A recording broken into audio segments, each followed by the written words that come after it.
The pitch is hit in the air to deep center. Sizemore going back, way back, on the track, at the wall. It's gone! Oh, Georgie juice one. Gardner. There goes the deep right. It is high. It is far. It is gone. It's a Gardy party. He plants one in the right field seats. Gardy goes yardy from Price. Swung on and hit in the air to deep left. That ball is high. It is far. It is gone. He's homered. Derek Jeter homers. What is going on, everyone? This is the Pinstripe Plunge Report, and we are bringing you all things New York Yankees and all the stories around Major League Baseball. And we're not just rehashing box scores. We're breaking down the latest news, notes, thoughts, theories, and opinions from 161st Street and River Ave to every corner of Major League Baseball. I'm Dave, and I'm back from Greenland, baby. Let's go. And I'm Jeremy, and don't forget, we do have our mailbag section coming up later on in the show, so drop your questions in the chat, whether it's Bronx banter, power rankings, your hot takes, heading into the postseason, or anything else. We want to hear it all. This is the Pinstripe Plunge Report, but before we dive in, check out our link tree. It's got all of our links for our merch store and everything in between. So if you need some merch to support the show, we greatly appreciate it. Go check it out there. Absolutely. And for this postseason preview episode, we have some very, very special guests that are going to be joining us to break down every single battle coming up for the postseason. And we're also going to be discussing the Most Valuable Player Award, what it means, and who should win. So without further ado, we're going to introduce our guest, and you've seen him on the channel before. We had each of these gentlemen on with us to discuss different teams in our State of the Franchise series at the beginning of the season. And we bring on Chris, Ken, and Roman. So I want to thank you guys for joining us here. And this is going to be a fun discussion for sure. Hello, gentlemen. Thanks for having us. What's up, guys? Hey, what's up? All right. So we're going to jump into the leadoff spot.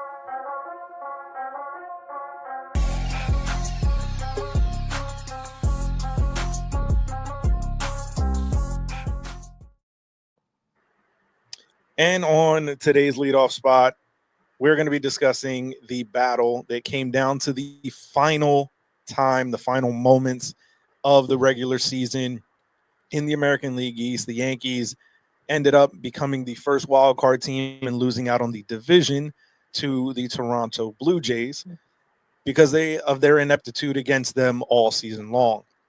So obviously we have a couple of AL East members here in Chris and Roman representing the Red Sox and the Rays. And Dave, I know you have some things you want to let Roman know. So give you the green light here. Well, the AL East, it was tough all year long. We played like trash against our own opponents all year long. The Red Sox had our number at the beginning of the year. The Rays, the Orioles, and the Blue Jays, we just simply could not get out of our own way against them. And the reason why we're not celebrating another AL East title is because we went 8-5 against Toronto this year. I don't think this summer any one of us thought that we'd be talking about the Yankees going to the postseason with the way they played half the summer, but they pulled it out at the end. What I will say about the Rays, you guys failed to understand the assignment. Thanks a lot. You guys played in Yankee Stadium essentially all year long, and you still can't put a winning team out there. That's kind of sad, but no, I won't give it to you too hard, bro. Oh, no problem. I don't speak your language, so I'll try to speak a dialect that everyone else can understand. It's hilarious when you're talking about the Yankees. Just insert Rays, and it's basically the same story. Started off hot, very well, and unfortunately, we just didn't come to the table. But you know what? I'm really excited about talking about where the playoffs are going and the people that got to trample on us and propel themselves to the playoff spots by making themselves look good. Pretty much, we are pretty much the Barry Horowitz of the MLB this year. Everyone got to pin our shoulders and we got to look at the lights. So you guys are welcome. Enjoy it while you can. Listen, you guys have had competitive teams for the last 5 to 6 years, man. It's not like you guys are the Miami Marlins and everybody's just showing up and rolling on you guys. I mean, you guys at least fight hard all year long. You do it with unconventional means. Before the shift rules were implemented, you guys were really thinking outside the box with having 4 outfielders. I mean, you guys have like done stuff with a pitching staff and people on the field in inventive ways that drive other teams up a wall. Like when you guys were going with the openers and the bullpen games, it was driving the rest of us nuts that have legitimate 5 starters as a starting rotation going, how are these guys still winning games when they're burning their bullpen out every single night? So like I said, it's not like you guys are the Miami Marlins and just getting showed up and rolled on. Like you guys have actually been a pain in the ass for a lot of us for a very long time. Well, that's all good and well. At the end of the day, the goal is not to be relevant. The goal is win championships, and it's been a very disappointing season for the second straight year. This one more than ever for the Rays perspective. From the Rays perspective, frankly, this has been the most frustrating season since 2007. Now, 2007 is very important because the very next year they ended up going to the World Series. So who knows? With new ownership, new perspectives, a lot of things are up in the air. Will they tear it down? Will this guy be the next Jeffrey Loria, or will this guy be the second coming of Jeffrey Vinik for the Tampa Bay fandom out there? Who knows? We'll be happy to have eyes forward, but definitely, absolutely, 100% a disappointing season. It looked good for about 6 weeks there, from the end of May until June, and unfortunately, they try and digest it, and there'll be some more stuff coming out during the off season. But yeah, it's been very frustrating. But I'm just glad that I got a chance to see some of these fantastic playoff teams. I look forward to breaking down with you guys and talking about it. And maybe the Yankees can not suck. Who knows? We'll see. Yeah, that's the Fingers hope. crossed. And so, Chris, you guys had an opportunity there to really battle for it at the end and started to skip a beat a little bit. But we talked about it the other day going into the final series against Detroit, how important that was for you guys as well. Yeah, there was a lot of back and forth as to how it was going to play out towards the end. With we talked about it before. Some teams just went on tremendous runs, like Cleveland, and taking over the spot from Detroit, and then the Yankees, the run they went on at the end of the year, they won like 11 out of the last 12 or something like that, I think. And then so there was a point where it was like, all right, this could get interesting. And then there was a point where it was like, all right, are we even going to make the playoffs? I don't think it would have surprised anyone either way, considering how we were looking going into the year. But it was nice to see them battle. Put a lot of good games together. There were a couple come from behind victories that were nice, like Sedan walking it off the other day.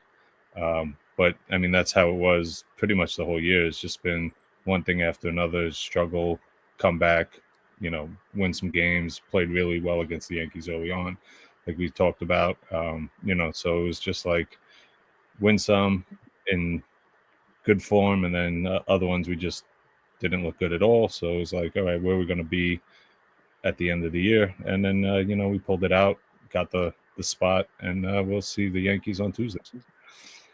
Yep, that's going to be a fun matchup. So as we kind of jump in here to the meat of the order. See ya. That one's driven deep to left field. There it goes. See ya. Back on the track at the wall. They've done it again. Track, wall, see ya. The bat worked. High fly ball. See ya. A grand slam for Aaron Judge. They keep on doing it. See ya. High fly ball at the wall. See ya. 3 home runs for Aaron Judge. See ya. The Yankees' 9th home run of the day. They did it again. So as this is our postseason preview episode, we're going to break down every single matchup. And I want to give you guys the opportunity to, before we jump in, we want to go over the thoughts that you guys have on who is the most likely candidate out of this field to walk away victorious. So I want to give you guys that chance, letting you know now. We're going to go ahead and give our predictions at the end of this segment. So if you are watching, leave a comment down below with your thoughts on who exactly is going to come out victorious in the 2025 World Series and how that playoff bracket breaks down. But as we jump in here, obviously, with the majority of us being American League fans, we're going to start there, right? And we're going to start with the Battle of the Central that came down to the final day as well by having the Red Sox, Chris's Red Sox, beat the Detroit Tigers. It put the Tigers into a position where they fell to the 6th seat, and the Cleveland Guardians took over as the third team in the bracket, the AL Central Division winners.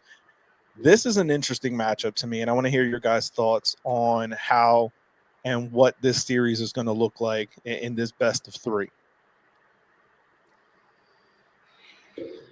Who wants to go first? I'll try to take some confidence tapes and I'll try to work on standing out. The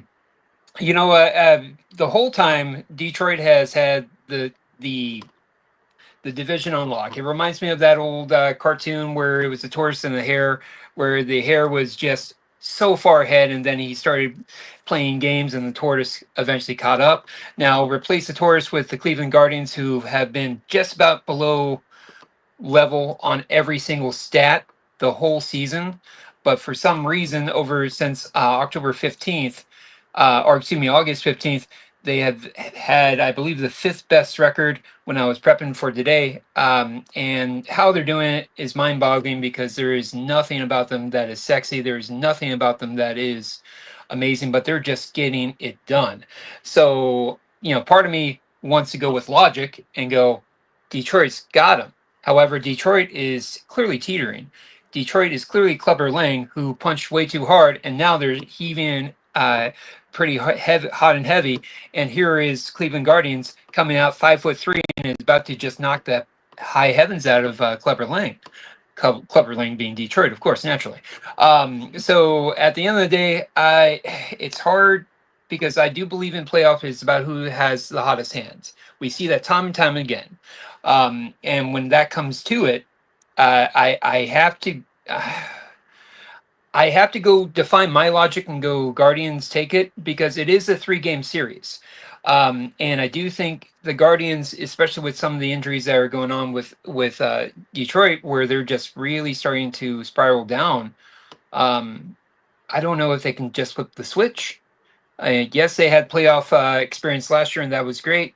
But can they flip the switch and really stand out and beat the Cleveland Guardians? I don't think so. So I'm going to have to give Cleveland Guardians a nod and defy logic, even though there is nothing sexy about this team. But, man, the tortoise wins. So there you go. That's my 2 cents. Boys, what do you think? Well, for me, I mean, I respect that, Roman, but Braves were one of the hottest teams in baseball in 22, and we got bounced out quick. So, and I coached a lot of years, and I understand the hot thing, but what I do know is if you got the best player on the field, that helps you win.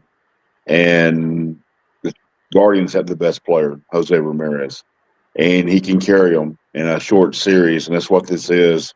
Mm-hmm. And I do agree with you with Detroit being banged up, and that home crowd in Cleveland is tough. They're tough. They've got a good crowd, and I lean the Guardians winning. I do think the Tigers can win Scuba's game for sure, but that could be a pretty tight series. But I think I agree with you, Roman. I think the Guardians are going to win that series.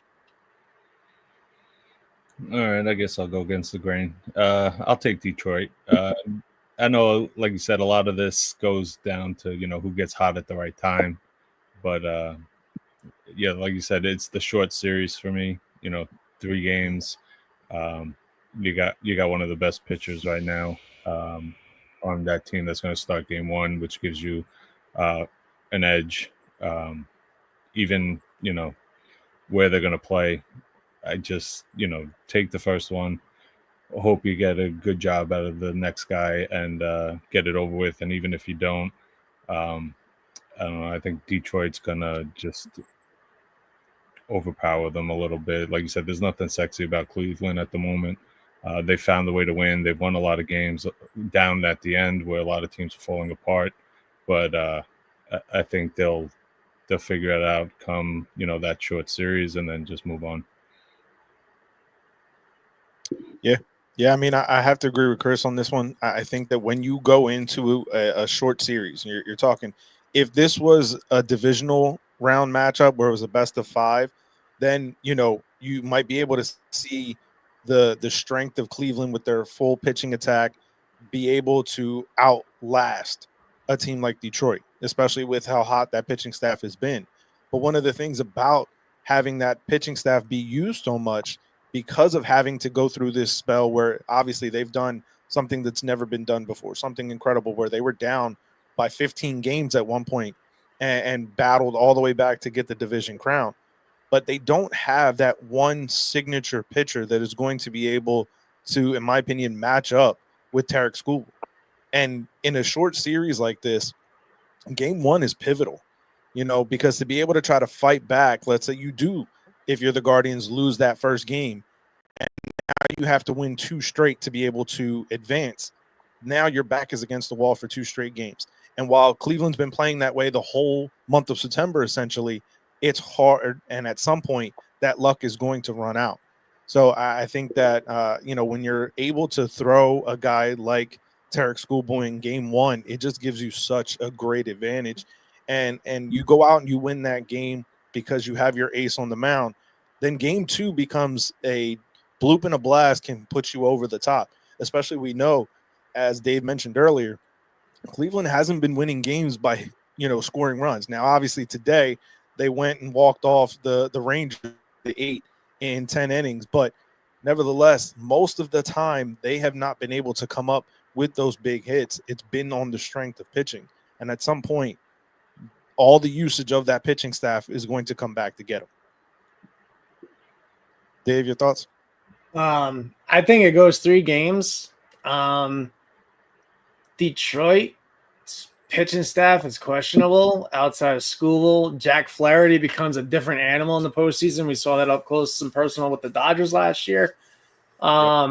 Detroit's just going to honestly have to bludgeon them to death with scoring runs to pull it out. And I'm going to push back a little bit on you with them not having anyone that can match up with Tarek Skubal. Taron Bybee is a different pitcher in the postseason. He owned us last year with the Guardians. But I will agree with, outside of Bybee, Logan Allen, they really don't have any other starter. Clase has been suspended. Luis Ortiz has been suspended for gambling. So those 2 guys right there going down shortens their pitching staff. I'm going to have to go with Detroit on this one, but Cleveland is a different team in the postseason, man. They almost beat us. If it wasn't for Juan Soto hitting that home run in the 7th inning, if the longer that game went on tied, the more it started swaying the Guardians' way, just because their back end bullpen guys are just absolutely filthy. No, so I think it goes 3 games, and I think it goes the way of Detroit. Yeah, no, I'll push back a little bit on your pushback, just because I think that, yes, the Guardians, especially last year, had such a strong bullpen, and that was a factor in it. But when it comes to Bybee, last year we got to him. He had a 5. Yeah, the second time around. The first game he owned us. Yeah, but I mean, overall, when you look at what in a short series, you're going to see him once, right? Yeah, and he did have a good outing against Detroit last year, in the 2-game division set. But when you think about what this set is, you're going at this guy one time, and you're going to go in with a full pitching staff attack. And especially in that game 1, you're getting Tarek Skubal, and unless you work his pitch count up in the first 3-4 innings, you're going to see him for 7 or 8. So I think that it's going to be, a tougher matchup for Cleveland to try and score runs, especially in game 1. And, we'll kind of have to see how it shakes out from there.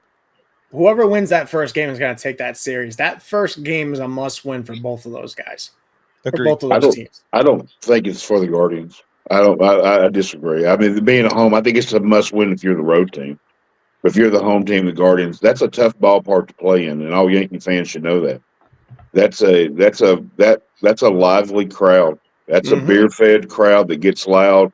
And if that goes 3, if I win game 1 with Detroit, I've got to win game 2. I do not want that to go to game 3. I just do not want that to go to game, especially since the way they have struggled down the stretch. That game gets tight. Those buttholes get tight, and Guardians will win that. I think the Tigers win at this. They go 2-0. If it goes 3, I think it favors the Guardians. Yeah, it's like you said, it is a tough crowd to play in front of. And I do agree with you, Ken, that I think for Detroit to be successful in this series, they have to win both, because you don't really know what you're getting behind Skubal. You know what you're getting when he goes on the mound, but after that, and Flaherty did do a great job against us last year, but this hasn't been the same Jack Flaherty that we saw with the Dodgers last year. So it'll be interesting to see which version they get and how that matches up against the Guardians this year. So but real quick, Skubal, he wasn't overly dominant against the Guardians this year, so that's also something to take in mind. And this is what I hate about these 3-game series, especially when it's division versus division, like the one we're probably about to go to in a second. It has a lot of familiarity, so therefore all the tricks are out of the bag. So, I mean, we keep on talking about Skubal. I don't see that being as dominating factor because of what he's brought to the table so far this year when he's played the Guardians. So that's my 2 cents, boys. So just to pull that up, as you said, against the Guardians for his career, Skubal, let me see. So the only guy, as you would expect, that has decent numbers off of Skubal is Jose Ramirez. Everybody else is basically hitting under 235. That's a starter in that lineup. So obviously, as Ken mentioned earlier, when you have the best player in the matchup, it is going to play a significant factor. And for the Tigers to be successful, they have to stop Ramirez. If they can stop Ramirez, they can win this series. Yep. All right. And one other guy I forgot to mention on the Cleveland Guardians pitching staff too, Gavin Williams, who's had a decent season this year as well. So the Detroit Tigers probably going to face Bybee, Allen, and Williams in that series. So it's going to be interesting. But yeah, Williams will go game 3. Yeah, I think it'll be a fun series for sure. Actually, I'm very excited about the entire postseason. I think every single one of these matchups is going to be extremely intriguing. Oh yeah, without a doubt. Yeah, I think that it's going to be a very, very fun series to postseason to watch. So, as we get into the next bracket here in the battle of the AL East, because realistically, no matter who wins this wild card series, it's another AL East battle after that against the Blue Jays, the Yankees and the Red Sox. Chris, I'll let you start here. Yeah, I mean, I'm excited that the Red Sox are back in the playoffs. We've had a rough go of it the last few years. But yeah, I mean, the additions, like I said, Bregman and Crochet, I mean, you got to feel good with the way like you said, in a short series, the way Crochet's pitched, the way Giolito's pitched, the way Bellows pitched. I mean, Chapman, I mean, who saw that coming? So yeah, in a short series, when you can go to guys that, when you need a lockdown guy and a guy to take it over, you got Crochet starting. I mean, obviously you got Fried on the other side, so it's going to be a battle no matter what. I mean, we gotta do our thing, like we did early on in the year when we were winning. Before the end of the season came and you took a few. But it'll definitely be exciting. Yankee Stadium's going to be rocking like it always is in the postseason. So for sure, I want to take it. I'm going to root for my team. I'm going to say Red Sox because gotta. But yeah, I mean, it's going to come down to postseason baseball. Sounds like a personal choice to me, Chris. Hey, we gotta take the Red Sox crochet in game one. Like you said, we got to get some guys on base, maybe steal some bags. Get to them early.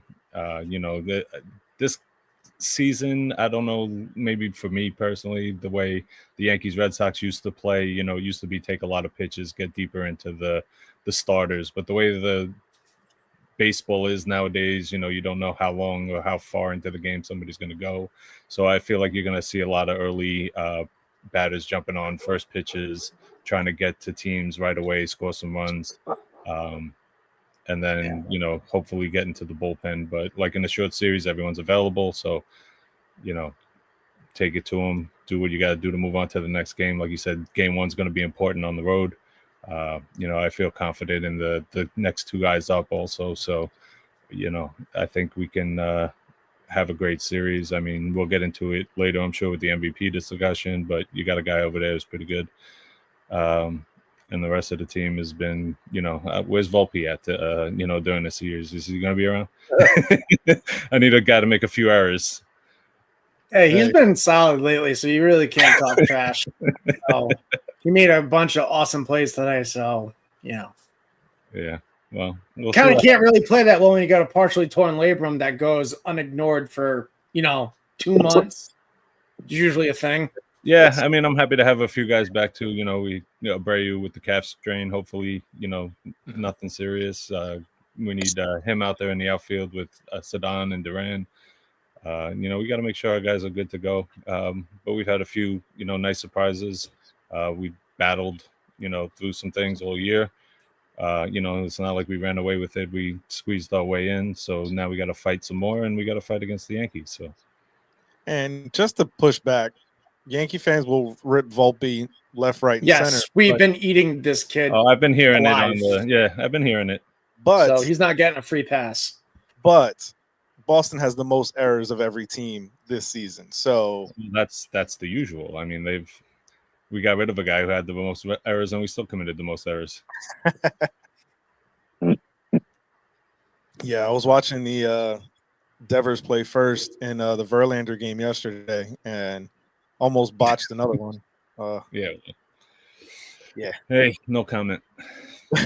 No, what I will say though is Pete Alonso was available.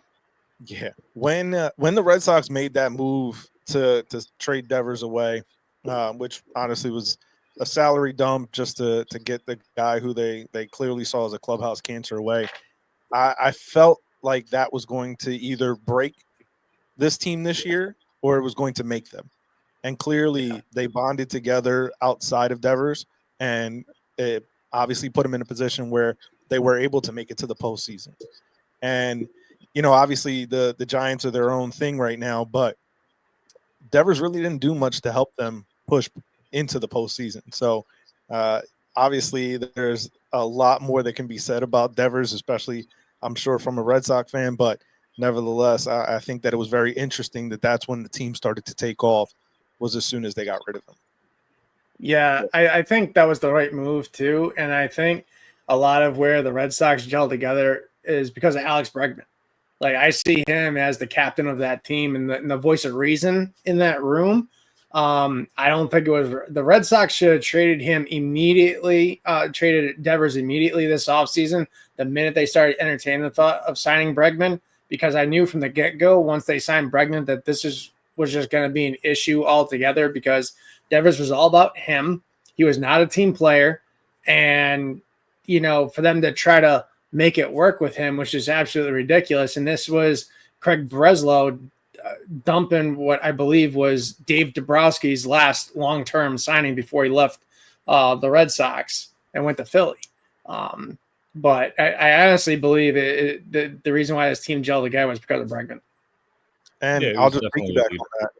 I think it's very interesting that Bregman's first year in Boston, the team gelled together and made the postseason, and his first year out of Houston, and they don't make the postseason for the first time since 2016. So I don't think that it's a coincidence there. No. Yeah, you can't give it all to Bregman. I mean, he definitely did great things for us, and he was a leader. He made, talk to guys and, how can we make this team better? How can we, do the things we need to do to get to the postseason? Houston had some misfortunes too with Alvarez being out most of the season, and they had their own issues to contend with. But yeah, a guy like Bregman would have been like a couple more wins and probably would have made a difference. But yeah, I definitely lost agree. out by one game. I had a few discussions with people about the Devers thing, and I wasn't surprised that they traded him.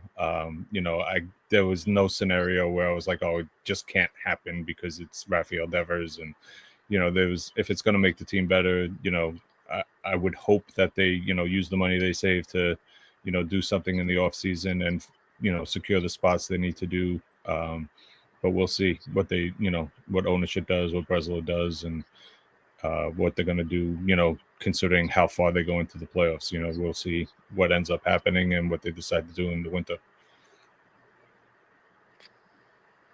To cut in here and to make some space, I think this is going to be a fantastic series because at first I was leaning Yankees, unfortunately, as much as it kills me, because they're the hotter team. Since August 15th, they've been 30 and 11, and they've been playing very strong. However, the Red Sox have been 23 and 17, so they have not been slouches themselves. So they have also been playing pretty hot. Getting back to a little bit of the momentum here, I feel that Bregman has played a role, but you got to remember with the Red Sox, they've had fantastic farm systems, and you got the kids coming up and just completely infusing that clubhouse that was kind of in the doldrums, if I may be so bold to say. So they're playing that high card right now, and that momentum could take them a long ways. And in terms of the 3-game series, I feel it comes down to pitching. And the Yankees, one thing I can tell you for a fact from a Rays perspective, they are extremely, extremely subjective to good pitching. If you make your pitches to Judge, he can look pretty bad very quickly. Although, he may be the MVP, and we'll get back to that soon.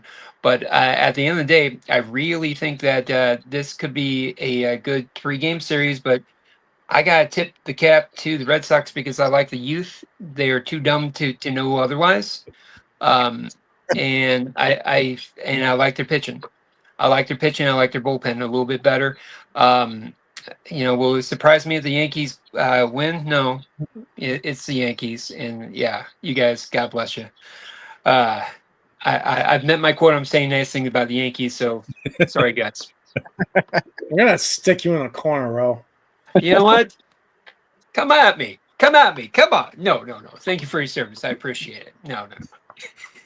All right, Katie, we're getting the trot back, baby. We're getting the trot back. All 16,000 of us are going to be. They should have just leveled. They should have just finished the job and leveled that dump. Correct. Well, no. I wouldn't call the Georgia dump, but no. I'm talking about that orange juice squeezer you call a stadium. No, baby. That's not a dump. That's gorgeous. You don't have to worry about the sunshine. You don't have to worry about rainouts. It's great, air conditioned, fantastic. Surprised your team to end up on the IL with having to play outdoors for the first time in their existence. No, actually, it's the reverse. Brandon Lau actually played 140 games. I was shocked. I didn't even know it was possible to have his name actually on the lineup card that much. It was shocking. Try having Trevor Story for a full season. How'd that work out for us? So glad we dodged that bullet. That was crazy. Now, yes. What I will say, just to kind of piggyback on Roman's point, I do think that it is going to come down to the youth for the Red Sox in this series. I think the guy that, for me, is the X factor for that team is Cedon Rafaela. I think that he's going to be a guy that you have to pay attention to him big time. Yeah. He has single-handedly been a reason why the Rays lost games in the series. Tip your cap at the end of the day. But, he just came up clutch during times where he needed to be clutch. And, again, Bregman also helped. Story also helped.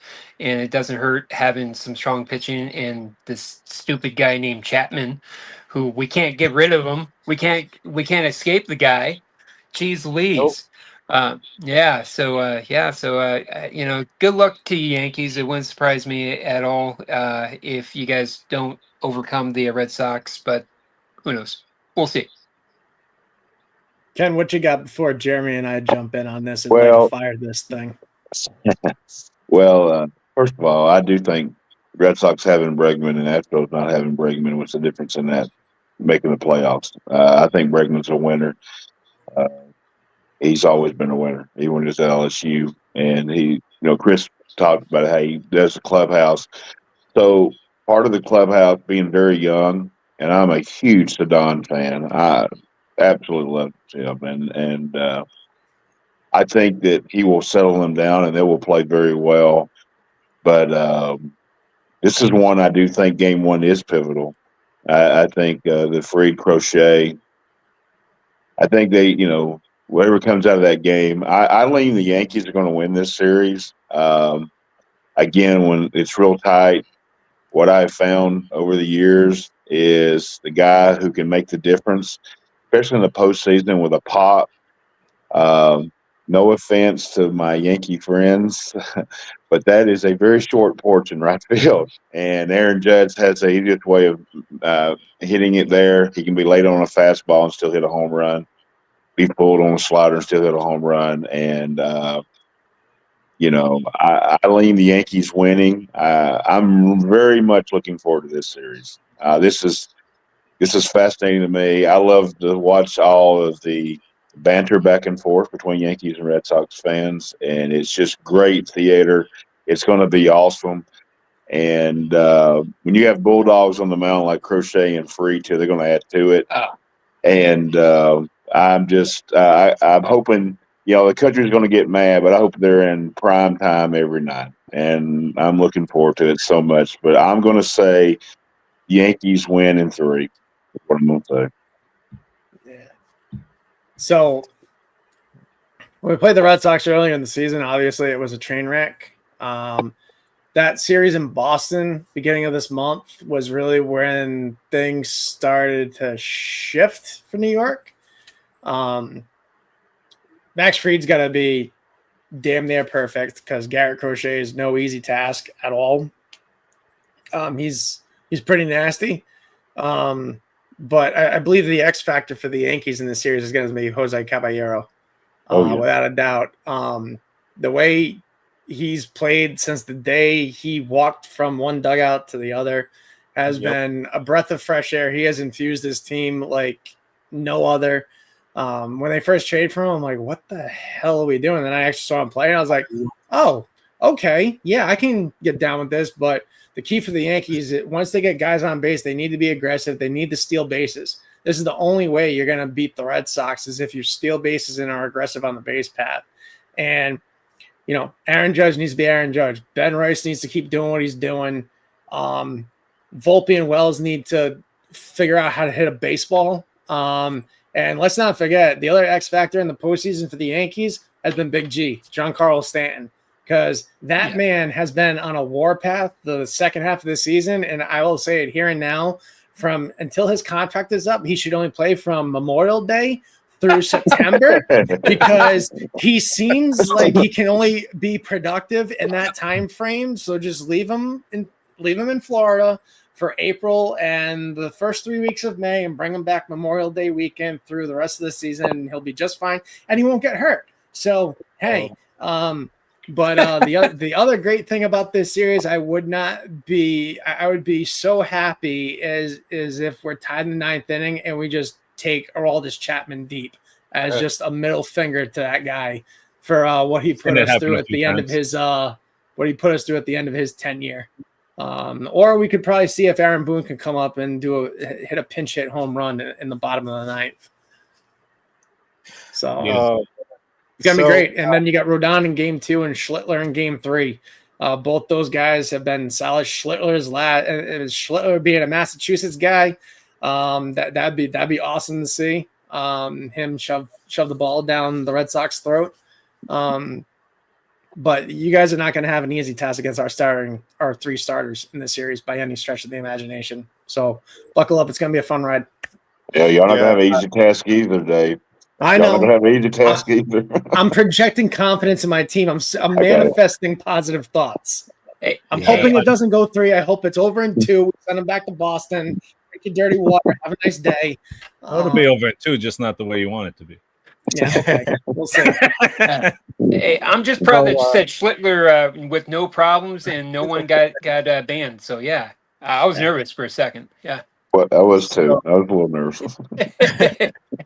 So I will echo Ken's point. I think that this series is going to be, obviously I'm going to sound super biased here, but I think this of all 4 wild card series is going to be the best one.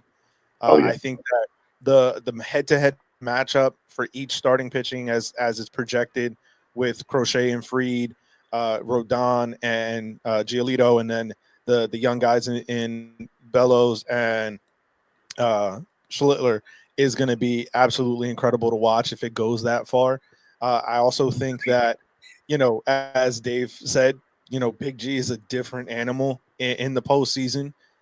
And, one of the things that was mentioned during the last few games of the Yankee broadcast is, Stanton was hurt for the beginning of the year. And when he came back, he's been on fire. And if you extrapolate that over the course of a full season, we would have seen 2 seasons like Aaron Judge had this year from both Stanton and Judge. He was on pace to hit 52 home runs if he hadn't gotten hurt. Yeah. Right. Yeah. And the other part of it is that when you look at when both of these guys homer together, the Yankees are extremely successful, right? So you're talking less than a handful of games really that they've lost when both homer in the game. And we know that the postseason is all about pitching and defense. And both teams are very questionable sometimes, both the Red Sox and the Yankees when it comes to that defensive factor. But the other factor in the postseason that we've seen over the years is being able to get that big hit, and for me, the fact that it's in Yankee Stadium is really what has me favoring the Yankees over the Red Sox. I think that if this series was in Boston, the Red Sox would be in a much more favorable position than the Yankees would be.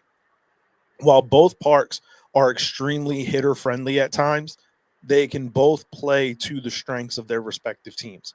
And I think that the fact that this series is happening in Yankee Stadium where this crowd can always be a factor is something that is going to play very large in this series. And like Dave said, I think that it's going to be important for Max Fried to be basically perfect because we know how difficult Crochet has been, and especially against us this season. This has been an otherworldly talent this year. So it's definitely going to be a very, very interesting and, completely interesting series. I think this, like I said, and it may sound very, very biased, but I think this will be the best of the wild card round. I think this series could be it. Well, the interesting thing too is going to be how much that psychological effect of the location is going to play in this. Because, like you said, both ballparks are psychologically very tough to play in. So it's going to be interesting to see how that factors in there. Then these guys, both sides are going to have ice water through their veins, hopefully, God willing. So it's going to be quite. That also factors to what Roman said, where the Red Sox might be too young and dumb to know better than to have that feeling play a factor for them. Because sometimes when you're playing with house's money, right? Because you figure, trading away the star of the team in Rafael Devers was supposed to be the nail in the coffin for this team this year, and instead it fortified them. So they may go into this series like, hey, we wasn't even supposed to be here.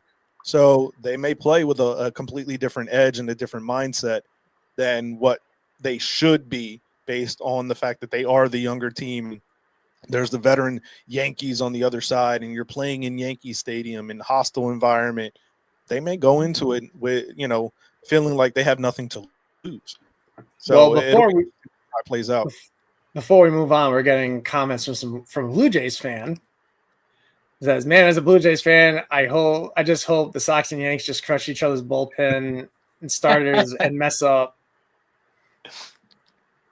Just wait. We've had those games where it's like all of a sudden, it's before you know it, it's 7-8.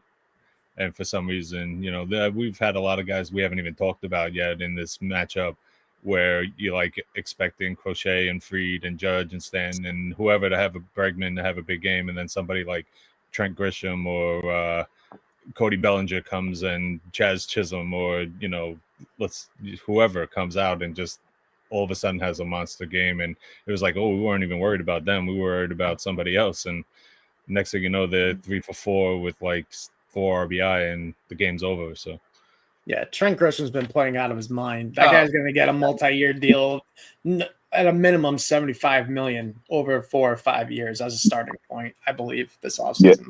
Yeah, he's going to get paid way. He's going to get paid way too much. Way too much. Yeah. Grisham and Bellinger, in my opinion, they really were underrated and forgotten about. Everyone was focused on Stan and everyone was focused on Judge, especially at the end of the season. And Grisham and Bellinger, I hate both those guys very much. That's $5 million we spent this offseason, man. It was on that guy. Last offseason. I tell you one thing, Jeremy, I do agree with the youth, but I tell you what, Sedon showed me a lot because the Red Sox were playing almost playoff games coming down the stretch here, and that kid, he responded so much, man. The lights don't seem to be too big for him. No, not at all. Yeah. But here's one thing that I don't understand from the Rays fan perspective is you guys keep on putting a lot of clout towards, the intimidation factor of Yankee Stadium. Fenway's also pretty darn intimidating on a regular basis, boys. And it's not like they're playing in the Chop or at the George, Steinbrenner Field, whatever you want to call it. I call it George, you're welcome. It's not like they're playing there and now they're going into 60,000 seat Yankee Stadium. They got a lot of expectations, so I wouldn't put that on the Red Sox for this series. Because at the end of the day, it's not like they're coming out of Southwestern State University into Notre Dame. They also got a pretty good pedigree in their clubhouse. So, but that's also my 2 cents. When it comes to the stadium factor, it's one thing when you have 30, 40, 50,000 people cheering you on, but when you have that booing you, it can sometimes play a bigger factor mentally than what you might expect. Yeah, but you guys are both the Yankees and Red Sox. Every other franchise hates you, so you get booed everywhere. Come on, guys. That's fair. But this is also Garrett Crochet's first year. This is also Garrett Crochet's first time playing in the postseason. Yeah, no. This is going to be very interesting to see who shows up. You're absolutely correct. Will we get the yips? Is that something that's going to happen? I mean, we've all seen what the game with or the movie with Kevin Costner, The Perfect Game. Where all the fans are. Thank you very much. Game. Yeah, exactly. But the reason why I bring that up is because talking to some guys who played in Yankee Stadium, they said one of the most intimidating factors was how close the fans are on top of you. And they brought that up many times, and that movie illustrated that. So when I think of Crochet in Yankee Stadium, I really do think about that type of factor. Now, is that going to be something because it's a 3-game series, so all hands are on deck? So Crochet doesn't get it, someone may step in. Yeah, absolutely. I will say 100% somebody knows Garrett. He is not going to get the yips, guys. Yankee fans need to dismiss that. But that I'm not saying he may not pitch as well because it's getting late in the season, but that pitching matchup between those two Bulldogs are going to be outstanding. And whichever one team can get the other one off the mound quick enough, they're going to have to build up pitch count, is going to favor that team.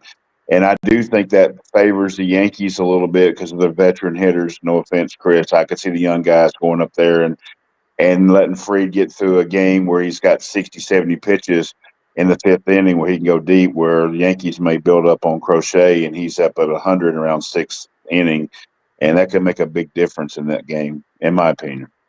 Yeah, no doubt about it. I mean, Freed, Crochet walked a lot of batters this year too. Yes, you need to keep off the bases, especially when you're playing, a team like the Yankees. You can't give them extra at bats. You get one guy on, 2 guys on, and then somebody hits a home run 450 feet, and then you're behind it already. So he's got to do his thing. So we got the confidence. That's why we went out and got him. You know, we gave up a lot to get him, and this is why. So Definitely. Now, boys, just real quick, I was just thinking about it. It could come down to managers and decision making. And I know you Yankee boys are really enjoying. Yeah, you're welcome. Yeah, you're welcome. Yeah. Excuse me while I go jump off my roof. Oh, hey, no problem. You brought up the Caballero trade, so go ahead. Makes me want to change my pick, Roman. I want to change my pick, Roman. Now you brought up the managers. You know what, boys? I'm not just here for sex appeal. Come on, fellas. All right. Someone just needs to take Aaron Boone and tie him up and leave him in the locker room, in my opinion. But you know, I love watching you go on rants on Aaron Boone. Both of you boys, sincerely, I love it. Well, let's see. I mean, my big thing is, you know, who you're going to have confidence in the bullpen going to late in the game, the way they've been playing out lately. So anybody that's not named Devin Williams. Oh yeah, how's that turn out for you, fellas? That being said, the last few weeks, Devin Williams has been a Look what he beast. did against the Mets. Sure, but I rest my case. Hey, listen, that was a different. We don't talk about that. Won't talk about that. I don't trust him in a postseason game. I don't. I do not know. It's not like he's Kagawa, man. Come on, he'll be pretty okay. damn close. He gets that changeup going. He'll be tough though. He can be tough. Yeah. He has been better lately, and you know he was very sharp and annoying. He reminded me very much of Trevor Hoffman when he was in Milwaukee. You know, just with that stinking changeup, and you knew it was coming, and he couldn't do anything about it. And I hated that guy. So I loved him when he was in pinstripes, so far. But unfortunately, he seems to be getting better.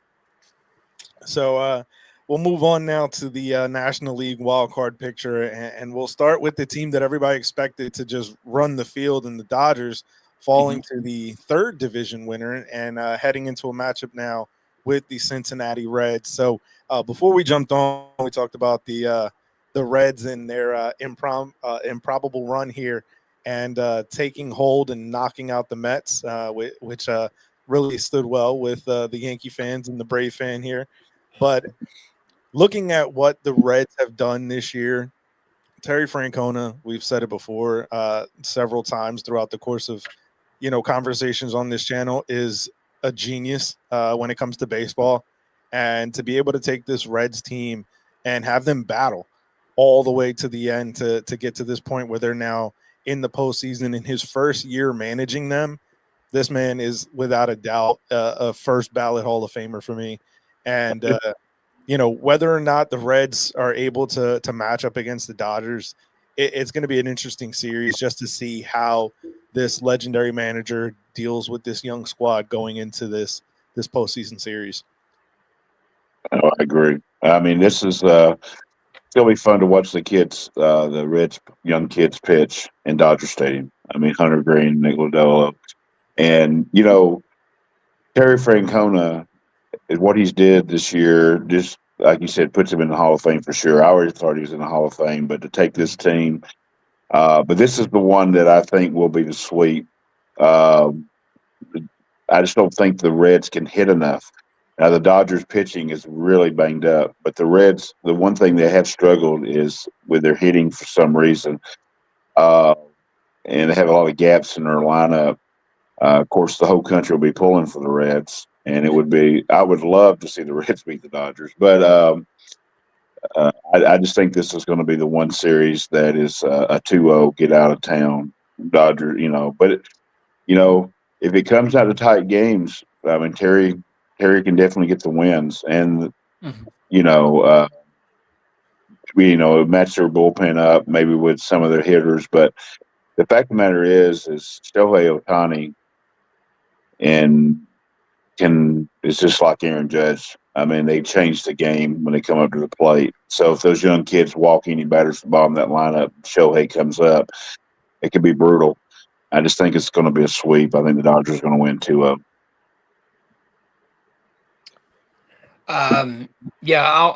I'll go next. When it comes to the Reds, they were very good when they played the Rays. They cleaned our clocks. In terms of reflecting on who I thought was the best clubs when from the race perspective, the Reds was right up there. We're right up there. But when you take a look at them over the last, since August 15th, I keep on going back to this because I do truly feel it's the hottest hand. They're 19 and 21, whereas the um, Dodgers, are tied with the Red Sox, I believe 25 wins, 25 and 17, somewhere along those lines. So, I mean, when you take a look at that, um, they were very good. The Reds were very good early on, but I think they're definitely spiraling. Definitely, they have a lot to build on. Can they beat the Dodgers in 3? Sure, it's a 3-game series. We've seen it time and time again, but in terms of the Dodgers, in terms of Kershaw's being last season, in terms of a lot of things, I don't see the Dodgers going down this one. As much as I would absolutely love it, because I survived the 2020 World Series and hated the Dodgers after that. Thank you very much. Sorry, Blame your manager. no, Blame no, your no, no, no, manager no, for no, no, pulling no, no, Blake no. Snell. Blame Anderson for not making the pitch. All right, Mookie Betts is on third. We can go all day, buddy. We can go all day. I'm here. If Kevin Blake Snell, Cash doesn't pull Blake Snell out of that game, you guys have that game won. ideals meal, Bobby. Blake Snell hadn't gone that deep his whole career. Okay, Doesn't matter. nah, it does matter. Look back with Charlie Morton that year. They pulled Charlie Morton in a similar situation. Charlie freaking Morton. Come on, man. Kevin Cash cost himself a world championship. Thank you, Ken. Thank you. I respect you to all degrees, but no. At the end of the day, it was Nick Anderson who cost him the World Series, not making his pitch. Unfortunately, he had a grounder to Hee-Seop Choi, who, oh, God bless him. Hee-Seop Choi stumbled a little bit. He threw a ball to the catcher. Mookie Betts scores, but we're not talking about the 2020 World Series. We're talking about this playoff with the Reds and the Dodgers, and I think that the Dodgers will take this in probably 2. It wouldn't surprise me if it went 3. Definitely, Francona is one of the best managers of all time. I mean, the guy managed Manny Ramirez, Michael Jordan, and Trevor Bauer. Come on. You're welcome. Yeah, I think Dodgers, with as much as everyone's going to be rooting against them because of, the winning and the spending. And I said it, earlier before the season started, they could only win one spot and then you got to go out there and beat them. But that being said, I think they do have the better players at this point. They have experience. They're coming off winning a lot. And then, their pitching is better. Their hitting is better. I just, they make less mistakes. I think it's just going to carry them. And it's, this will be one that you just kind of expect that it won't be much of a matchup. Kind of like the football season just started. This is one of those games where you just expect to run away. And I think you're going to see a lot of lopsided games for this one. So I'm going to go against the grain here. I'm going with the Reds. I think that they're going to be playing extremely loose. They got nothing really they're playing with house money, in my opinion. They got Brady Singer, Hunter Green, Nick Lodolo, Zach Luttrell, and a few guys in the bullpen that Nick Martinez, another great arm in that bullpen who can also start or be a long reliever. As far as the Dodgers go, I don't know if Shohei Ohtani is going to pitch in this series. From what I've seen of him as a pitcher, the Yankees have just demolished him when he's pitched, so I'm not really sold on him as a pitcher. You don't know how Roki Sasaki is going to respond, this being his first year in the major leagues playing in the postseason. Yoshi Yamamoto should win his game. He was just nails last year in the postseason. But the rest of that Dodgers pitching staff, like we've all been saying, has been banged up all year. I mean, hell, this season they had the equivalent of 2 full teams pitching staffs on the IL. And they just went signing pitchers like, where are they going to put them all? And the question was answered this year when they had 15, 20 pitchers on the IL at one point. So I don't think this is going to be as lopsided as we all think. And the Dodgers are playing with the pressure of being the defending world champions. So you throw that into the mix. So don't you think it goes the other way, Dave? They already won one. So. Okay. There has not been a repeat champion since the 99-2000 Yankees. Yeah.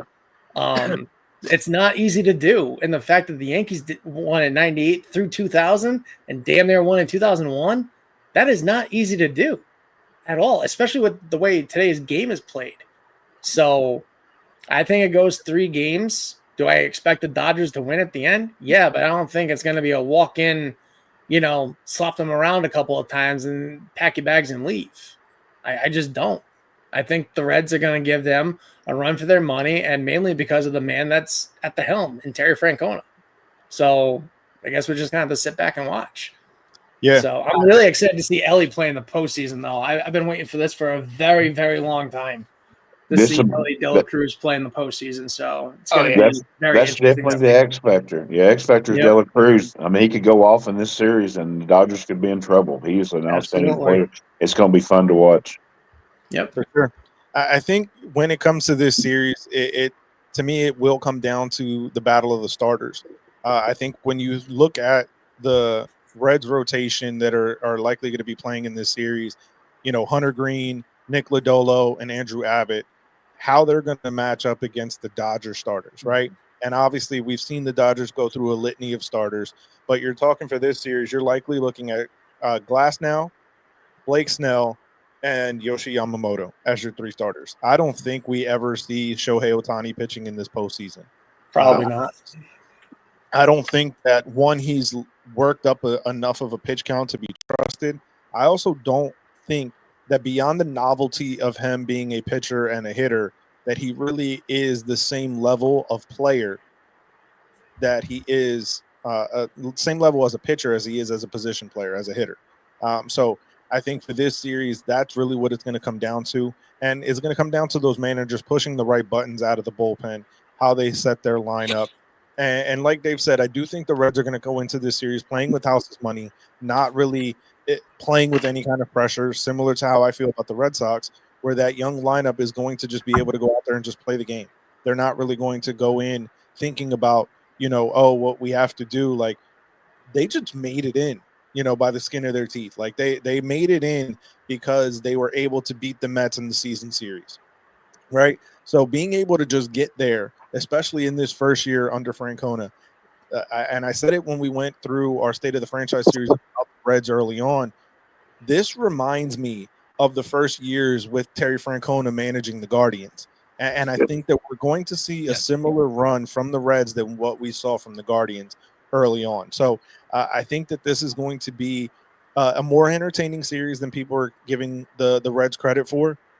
But the strength of the Dodgers is going to be because of the relentlessness of that lineup.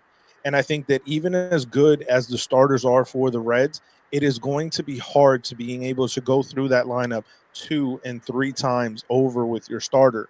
And the more that you pitch relievers, the more arms that you throw in a game, and we know this across the board, it doesn't matter what the team is, doesn't matter what the strength of the relievers are, the more arms that come into the game, the more likely that one of them is not to have their stuff that day. And when you have a lineup like the Dodgers that is so deep, that is so strong, at some point in time, it's going to capitalize on something, right? So I think that it is going to be an interesting series. Whether it goes 2 or 3, I still think the Dodgers come out on top in this series just because of the strength of that offense.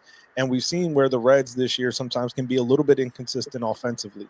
And they're going to need to get that big hit to be able to come out victorious. But it wouldn't surprise me to see them be able to, come out on top. But it is going to be a real battle for them to be able to do so. Well, as long as they don't pitch to Freddie Freeman with the bases loaded, I think they'll be fine. For the guy who had pitched in 47 days, I think they'll be all right. That one. I like to add one more thing to this series. The Reds were 19 and 21 since August 15th, Roman. Yes, sir. Oh, I love the Mets collapse. I love the Mets collapse. Go on, boys. Yeah. If you're a Mets fan, you should be losing your gourd just because there's no reason.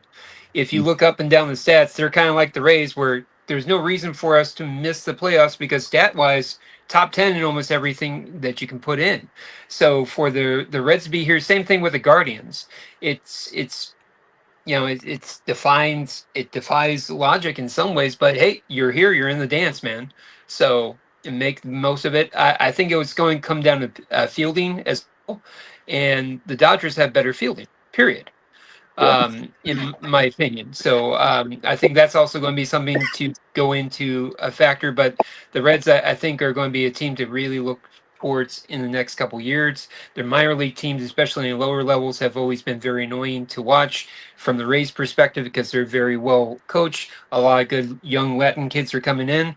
So just something to look at, and definitely the Reds' stock should be high, in my opinion. Yeah, no, for Agree. sure. It's gonna be a fun series. And as we get to the last wild card round, this to me is another intriguing matchup because I love watching both teams so much. But the Cubs and the Padres, man, this is going to be a fun series. Nick Pivetta is set to get the start in game number 1 of that series. The Cubs haven't announced yet who's getting the ball for them, but this is going to be a fun matchup. You're talking, some of the best players in baseball. Some of the most entertaining players in baseball, and Fernando Tatis Jr. and Pete Crow Armstrong. This is going to be a fun matchup. So I want to hear some thoughts on this particular wild card series taking place at Wrigley. Another great atmosphere. I mean, they're going to be juiced up in Chicago, and I think I was leaning toward the Cubs, but now with the Horton injury, I think it's going to be really tight. In this case here, I think all their games are going to be really close. I always thought by name the Padres had a better bullpen, but we played the Cubs for some reason. We played them late in the season. We didn't play them to the end of August. And then the 1st of September, we played them 7 games in a 10-game span. And their bullpen is not big names, but they're electric. They throw the ball. The Cubs can really pitch. And I'm not a big fan of Mike Schilt. I think he's full of shit, if you don't mind the expression. And so he'll get out coached big time in this series by Counsell. And, home field in baseball doesn't mean a ton as much as it does in some of the other sports, but it does mean something. And I'm still gonna go with the Cubs, but I would not be surprised if the Padres win this series. I think this is definitely one of these 3-game series, like the Red Sox and Yankees. These are 2 series I'm really looking forward to. And I think the X factor for the Cubs is Ian Happ got really hot down the stretch for them. And when he's hot, they play really well. And their defense is, like Roman said, defense wins too. And their defense is really good in Chicago, especially up the middle. Nico and Dansby and PCA are outstanding. And so I'll favor the Cubs in 3. But with the Horton injury, it's definitely say go the other way. Yeah, I think I don't know. I think the Padres will make it this year. I don't know how far they'll go again, but this is going to be one of those matchups where, like, I guess maybe we'll ask George Springer who MLB wants to advance, and see who goes into the next round. But I mean, the Padres are a good team. Sometimes it's just one of those situations where they get in and they don't do what they're supposed to do, and then then another year maybe it's their year. But I think they put it together this year. I've been watching some of the Cubs too, and yeah, they're electric. They got a lot going on. I like watching them play baseball.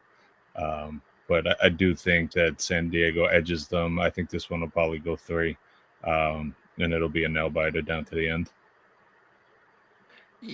Yeah, to piggyback off of this, going back to what I've been hitting for every series is who's been hotter the last month. So since August 15th, you got the Padres who are 21-20. So just 1 game over 500 since August 15th, whereas the Cubs are at 24-18. So Cubs are playing a little bit hotter baseball. Granted, it's just a 3-game tilt, 21 versus 24 games, so on and so forth. But the Horton injury, I do think is something legit that you should really look at. I don't mean to completely be an echo chamber, but before then, I was leaning towards Cubs. But now because the Padres match up well, in my opinion. The Padres do a little bit of this, a little bit of that well. As much as I don't like them, I gotta give them respect. Same thing with the Cubs. But no, at the end of the day, I think this is going to go 3 games. Because the Cubs are playing slightly hotter, I think they're going to be a rally. I think it's going to be excitement in Wrigley. Again, if this was a 7-game series, I would have a different tune. But if it's 3-game series, so I gotta give my nod to the Cubs. I can see them. I can see them taking it in 2, in my opinion, because they got the pitching, they got the bullpen. So let's see where it goes. But the Padres are definitely, I think, a tough luck team. A lot of good guys on that lineup who can really make it an uncomfortable game to watch if you're the opposing fan.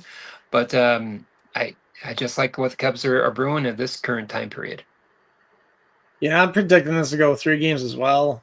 I'm going with the Cubs on this one. I just don't trust the Padres, seeing how they just collapsed at the end in the postseason against the Dodgers. They had that series won, and they just completely fell apart.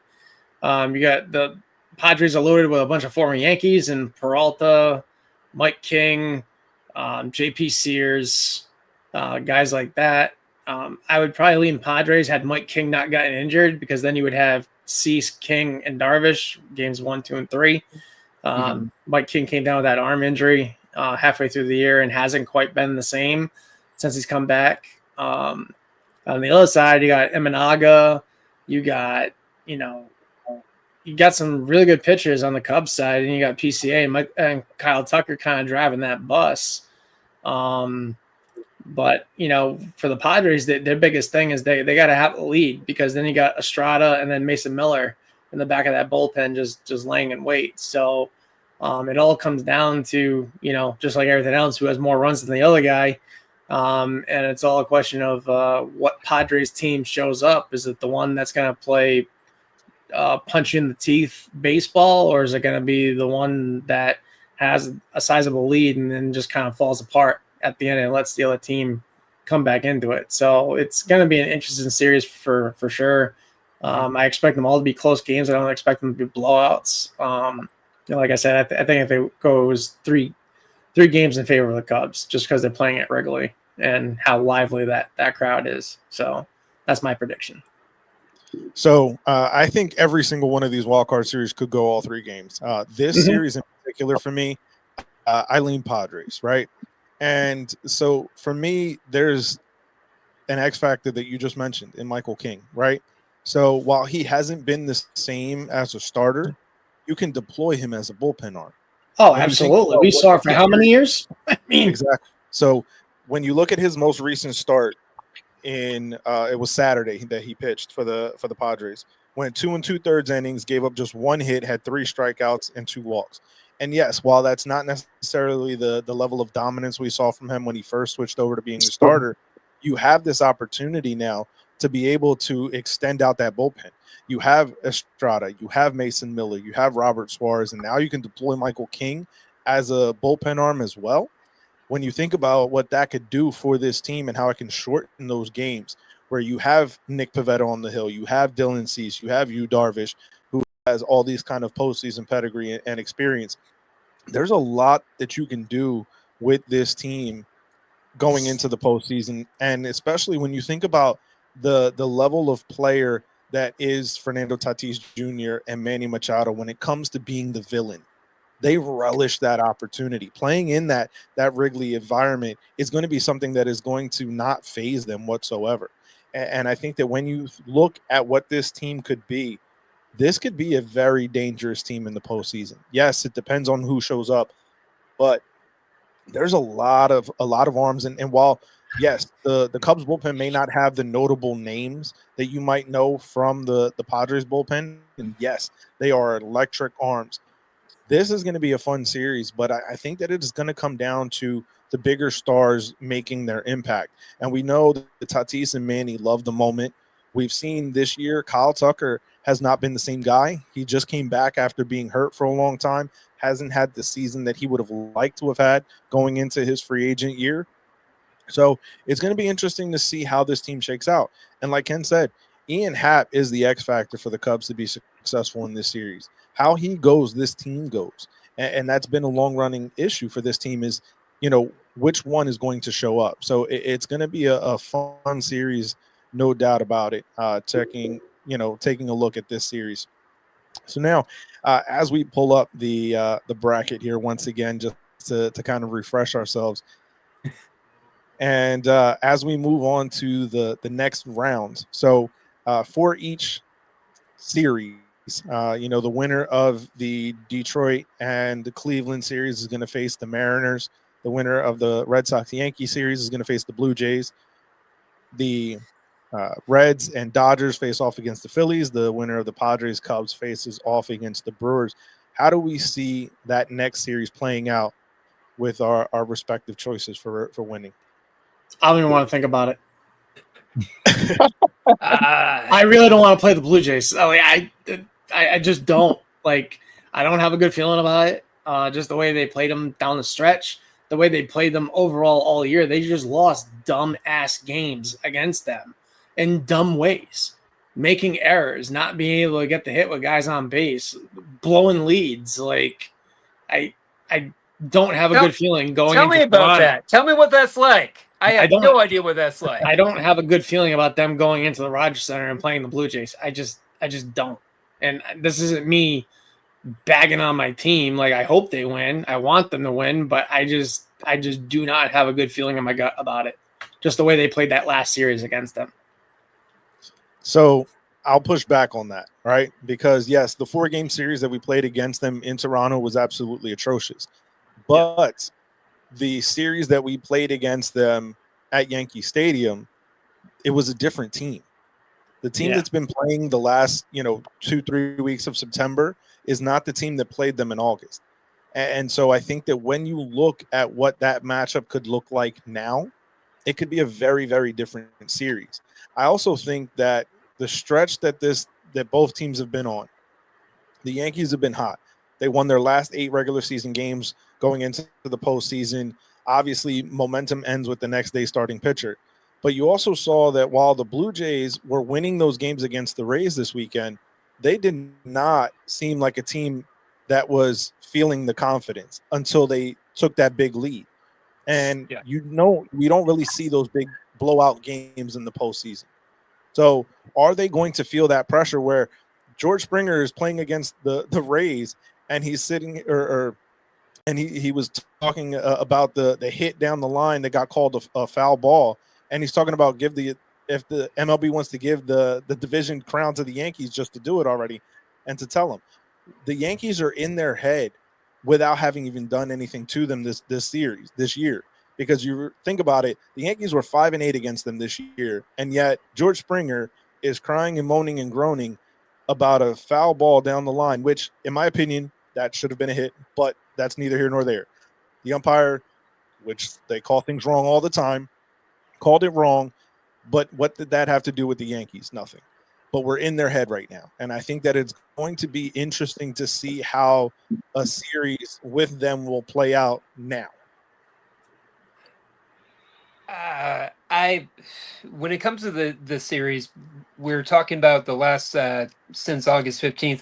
The Blue Jays are 23-17, and again, the Yankees are 31 and 11 or whatever it is. I personally don't think that the Yankees are going to beat the Red Sox, so I think it's going to be a Red Sox Blue Jays matchup personally, and that's going to be a heck of a series. But getting back to George Springer, I think he's playing some mind games, in my opinion. It reminds me of back in the day, because I'm a Lightning fan, John Tortorella would oftentimes talk about the refs and how they were reffing a game, just so people can draw attention to that, and also draw some attention towards him and maybe away from the pitchers or maybe from other guys. So I think there might be a little bit more to that. In my opinion, because George Springer is a little bit more of a veteran guy. So I think he was maybe playing some smarter 3-dimensional chess. And again, I try not to give too many compliments to George Springer. The Astros, I mean, we went through the Bregman thing and that was killing me. So let's not go there. Thank you very much. But when it comes to the Blue Jays, I think when they play the Red Sox, I think it's going to be a very highly contested matchup, and I think the Red Sox again, because there's nothing that Blue Jays are doing that is really intimidating. Having the Rays just get their backside handed to them in 3 games in Toronto, I still am not intimidated by them because the Rays up till that point were very competitive against Blue Jays all season. So unlike with the Red Sox where they were like 3-13 or whatever it was, granted the runs scored versus runs against allowed was pretty even, so it's pretty tight. But getting back to it, I think the Blue Jays. I think the Blue Jays fade to the Red Sox. As much as it kills me, I have a quote on complimenting the Red Sox. I like a lot what they're doing. I like their young guys. I like their pitching. I like their bullpen. And that really annoys me because I don't. Yeah. But anyways, moving forward. There you go. I have a quota to say nice things. And you've reached that quota. Oh my heavens! Oh. So what you're saying is you're really a closeted Red Sox fan. Oh heavens, no! After Hunter Renfroe kicked the ball over the stands, and nope, not doing it, not going to do it, not pertinent. Nope. Frenchie Cordero traps a ball against the Green Monster, and it was called a catch. Oh yes, that still bothers me. Oh boy. Oh man. I could go Dustin Moore trapping the ball back in 2006, which really annoys me. So, but anyways, that's neither here nor there, boys. You're welcome. Sorry, this is therapy to me. I hope you guys enjoy it. Well, I guess I'll piggyback off that, considering I'm hoping, that we get past the Yankees as well and end up playing Toronto. So, again, with the youth movement and hoping that, they can carry that momentum, if they do make it past the first series, that's going to be, a high that they're riding, obviously beating the Yankees. If they can do it, then going into Toronto, one thing the Red Sox have done well is, that run differential this year. They're up there on the positive side of being able to score runs and keep other teams, limited a little bit. I think Toronto has one of the best team batting average this year. Yes. So it's going to be a tough task if they do get, but it's one of those things too where, the Red Sox would be coming off a series and the Toronto's been waiting around. So, does that factor in the fact that, they haven't played a couple of games and that they're just sitting waiting for the next team and they're, not as amped up as, somebody coming off a Yankee Red Sox series, or are they going to be ready to go when they show up in Toronto? But they match up well either way. So again, pitching, like you said, bullpen, hitting, it's going to be a great series. I'm going to make it say 6 and hope we take it. But yeah, I mean, this could easily go 7 too. But let's hope. So I think for me, obviously, as a Yankee fan, I'm going to defer to my team winning both series. I think that the team that we're seeing right now is going to be a much different team than what we last saw against the Blue Jays. Obviously, it is going to be something where they're going to have to step up early and often. And I think that it becomes a very difficult thing, mentally speaking, to get past the 5-8 record against them this year. But in the final series against them this year, the Yankees played a much better brand of baseball. And if they can continue that better brand, then it's definitely going to be something that the Yankees can come out victorious. So a couple of comments here real quick from a Blue Jays fan. So they said 3 bad ump calls that week against the Jays. Jays would love nothing more than to whip the Yanks. And he also commented that Sox are a dangerous team with those starters, and that's definitely for sure. So not an easy series whatsoever. And as we move through the teams facing off against the Mariners, what are your thoughts on that, guys? Well, first of all, I want to say something about the Red Sox and Yankees and Blue Jays. Since we've been through it and the Dodgers have been through it, Blue Jays have not been in the playoffs in this kind of situation where they're going to have to sit. I think whoever wins the Yankees Red Sox series is going to win the series, and probably Last like time was 6. 2015. Yeah, so I'm gonna say the Yankees because I picked the Yankees against the Red Sox. They're going to go on to the ALCS. But I think if the Red Sox get by, Christian's going to be happy because they're going to win as well. Also, I trust the number one gets to pitch extra in those series, and I trust their number ones better than I do the Blue Jays number one. So I Yep. think whoever wins that series is going to go further. As far as the Guardians and the Tigers against the Mariners, I had the Guardians. Of course, some of y'all had the Tigers. I think the Mariners are going to win this series. I think the Mariners pitching is really strong. They have we're going to get into a discussion later with their best player, and Suarez makes a difference for them. Suarez being back with them makes a difference in their offense. Kevin Seitzer is a friend of mine. We should have never let him go last year. Our team was affected this year because of it, and that's why the Braves are not in the playoffs. Most of us understand that. It took our team a while to get just a new hitting coach, and we struggled. Kevin Seitzer is perfect for postseason, even though the Braves are not backed it up because of injuries. Like me and you talked about Jeremy back in the winter, how they just were banged up. But they're made for the postseason. Good pitching, they hit the long ball, and they play pretty decent defense. So I think the Mariners will win that series, and we're going to get a Yankees-Mariners ALCS. That'd be a fun matchup.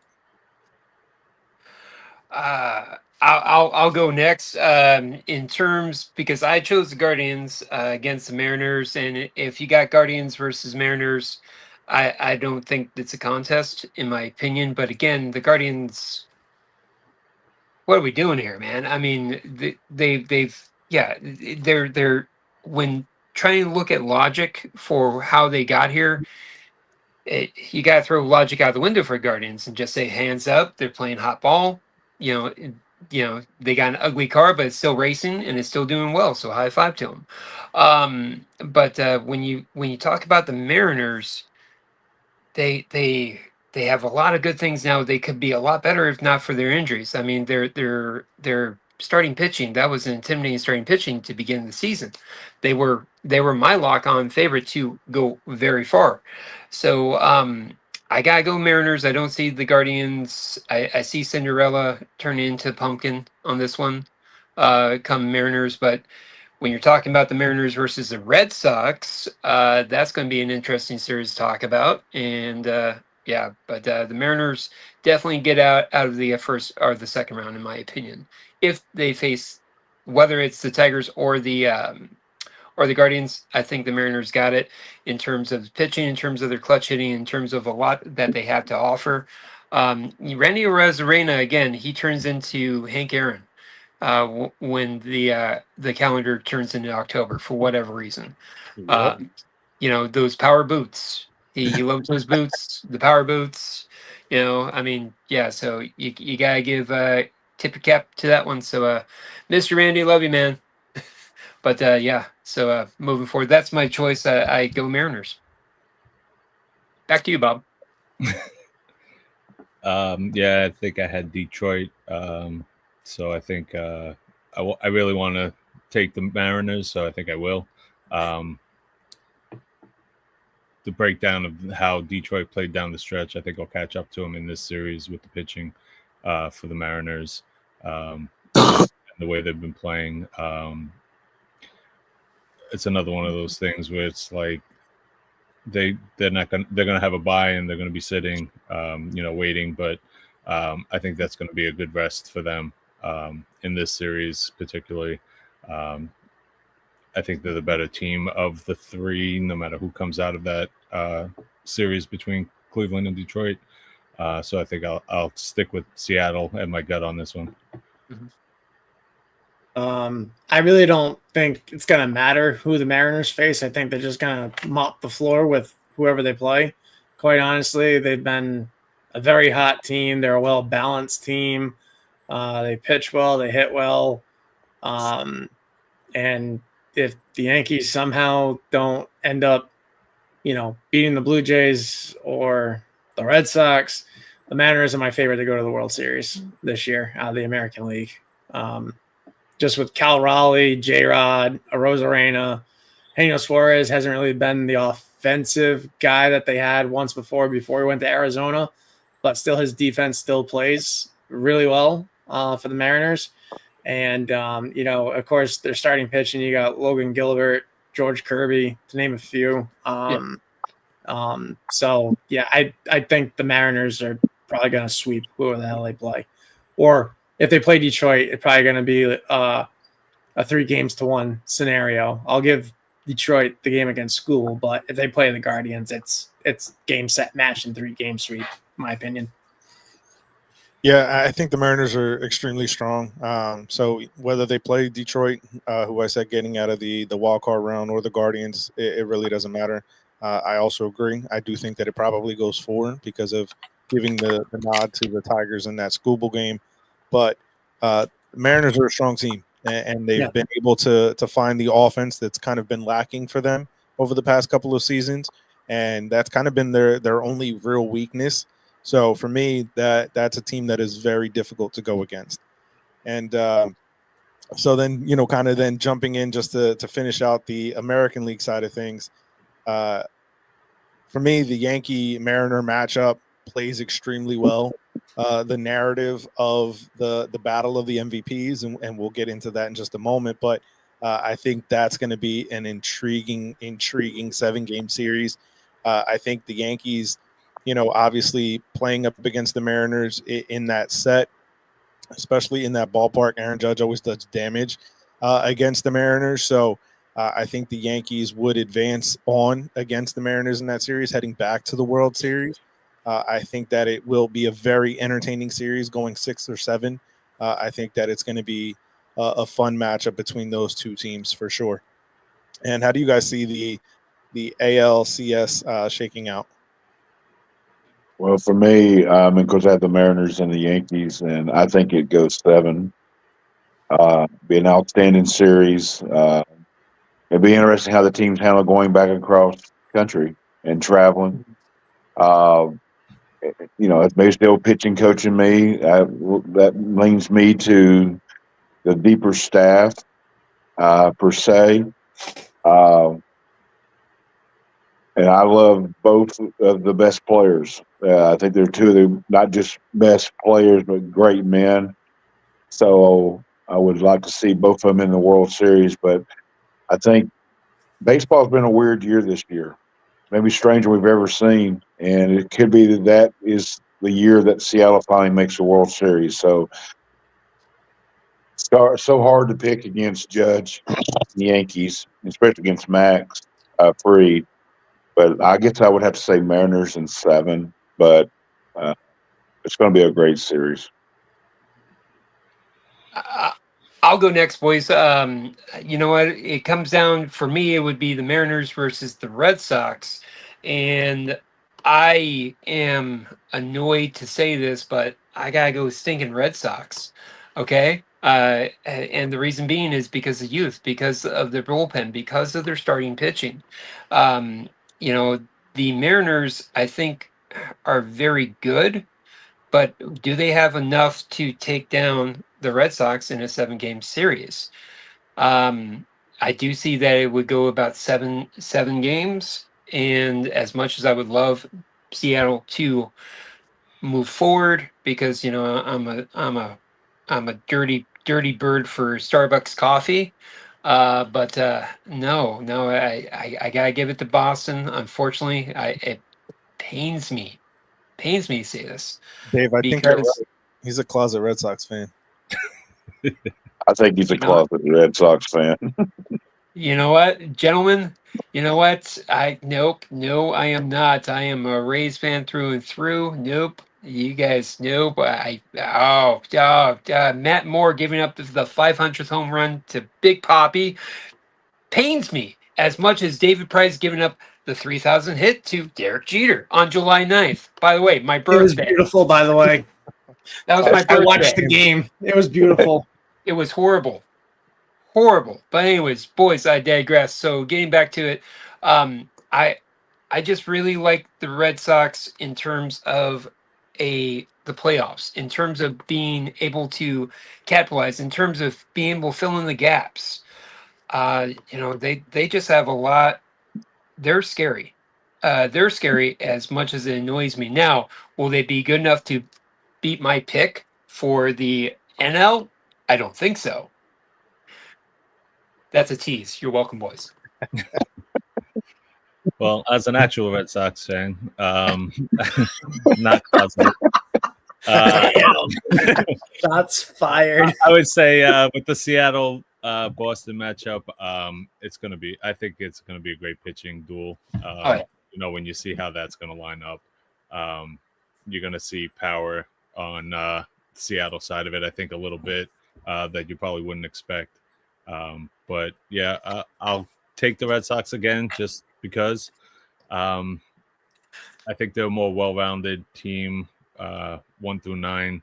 The way Narvaez has been playing, the way Rafael has been playing, getting Abreu back, hopefully healthy, and the guys Duran at the top of the lineup, and again, you can't overstate Crochet at the top, and then the rest of the Bello and Giolito and the rest of the bullpen, Whitlock and Chapman and the guys. It's just they got to survive the first 2 rounds. Obviously, it's going to be tough, but I think they'll be able to make it past. I would assume most people that wouldn't have put them in the playoffs this year again.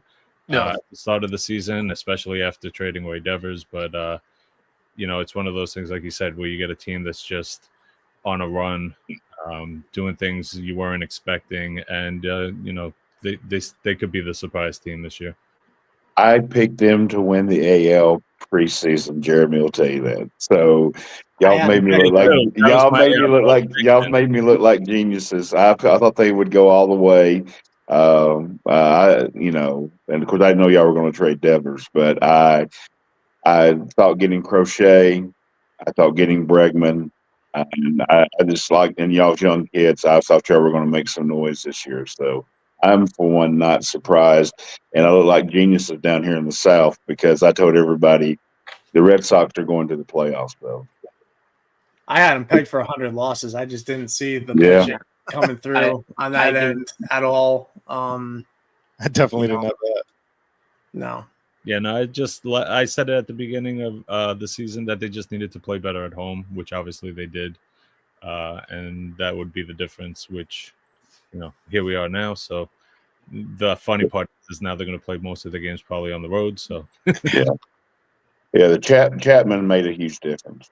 Yeah, he rebounded. Yeah. Makes a huge difference in that thing.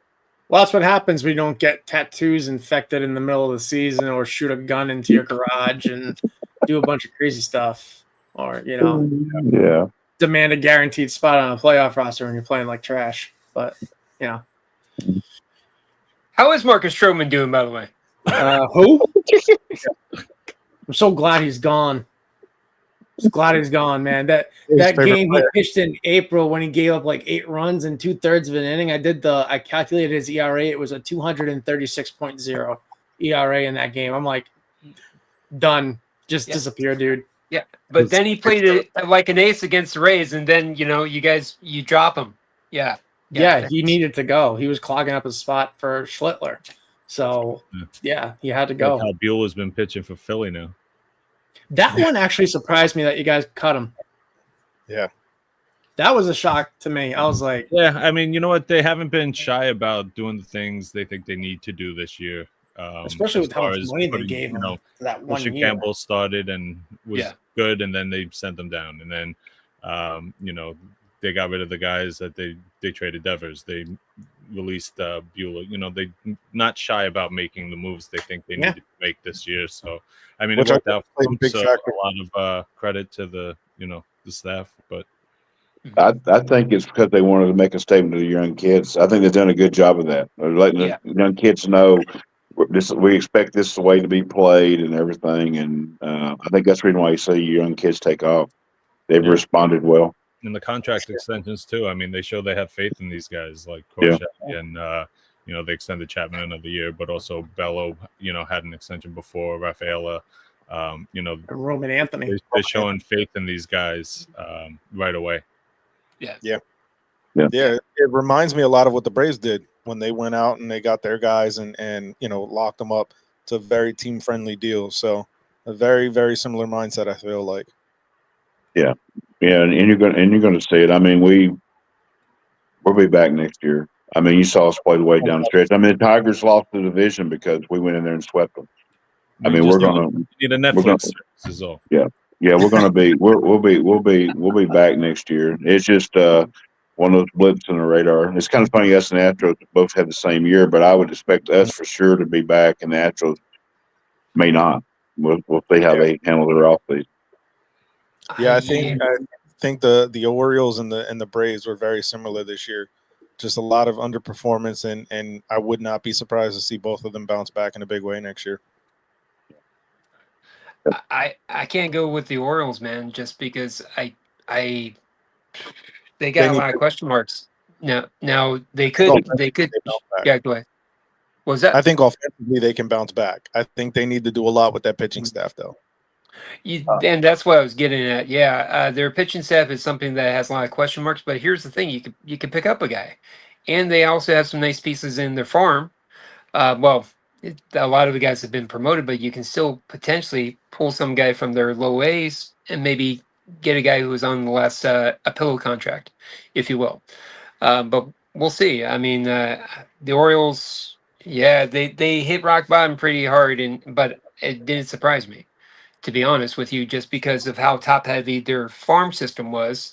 As you see these guys getting promoted, so on and so forth, very quickly, but there's nobody in the farm system that was really replenishing it. Their Norfolk Tides weren't as intimidating. When you take a look at the Bay Sox, they weren't as intimidating. So to see where they're going, we'll see. We'll see. That's all I can say. So as we jump into the NL side, so we all picked the Dodgers to advance, except for Dave, over the in the NL Wildcard Series to take on the Phillies. So definitely want to know, where do you guys see that series shaking out for the Phillies against the Dodgers or the Reds? I mean, I'll go Phillies. I think they're the best team in the National League. Yeah, I think they'll win the series against the Dodgers. Definitely, their length of starting pitching will be better, even though without Wheeler. Ranger Suarez is a tremendous postseason pitcher, tremendous, and Christopher Sanchez has grown into a pretty good pitcher. And I just think that the Phillies will win the series. Their home crowd, of course, is nuts, but I think they'll win. Literally nuts. Yeah, literally nuts. I've been there, and it gets scary at times sometimes, but they're fun. I mean, they're fun, and they're into it. I'll take the Phillies and 5, and then go on to the NLCS. Yeah, I'll bounce off next. I really like the Phillies a lot. They're 27-14, and again, this is another team that I don't like to compliment because 2008 World Series. Yeah, you're welcome. And also, they're in Clearwater, Tampa.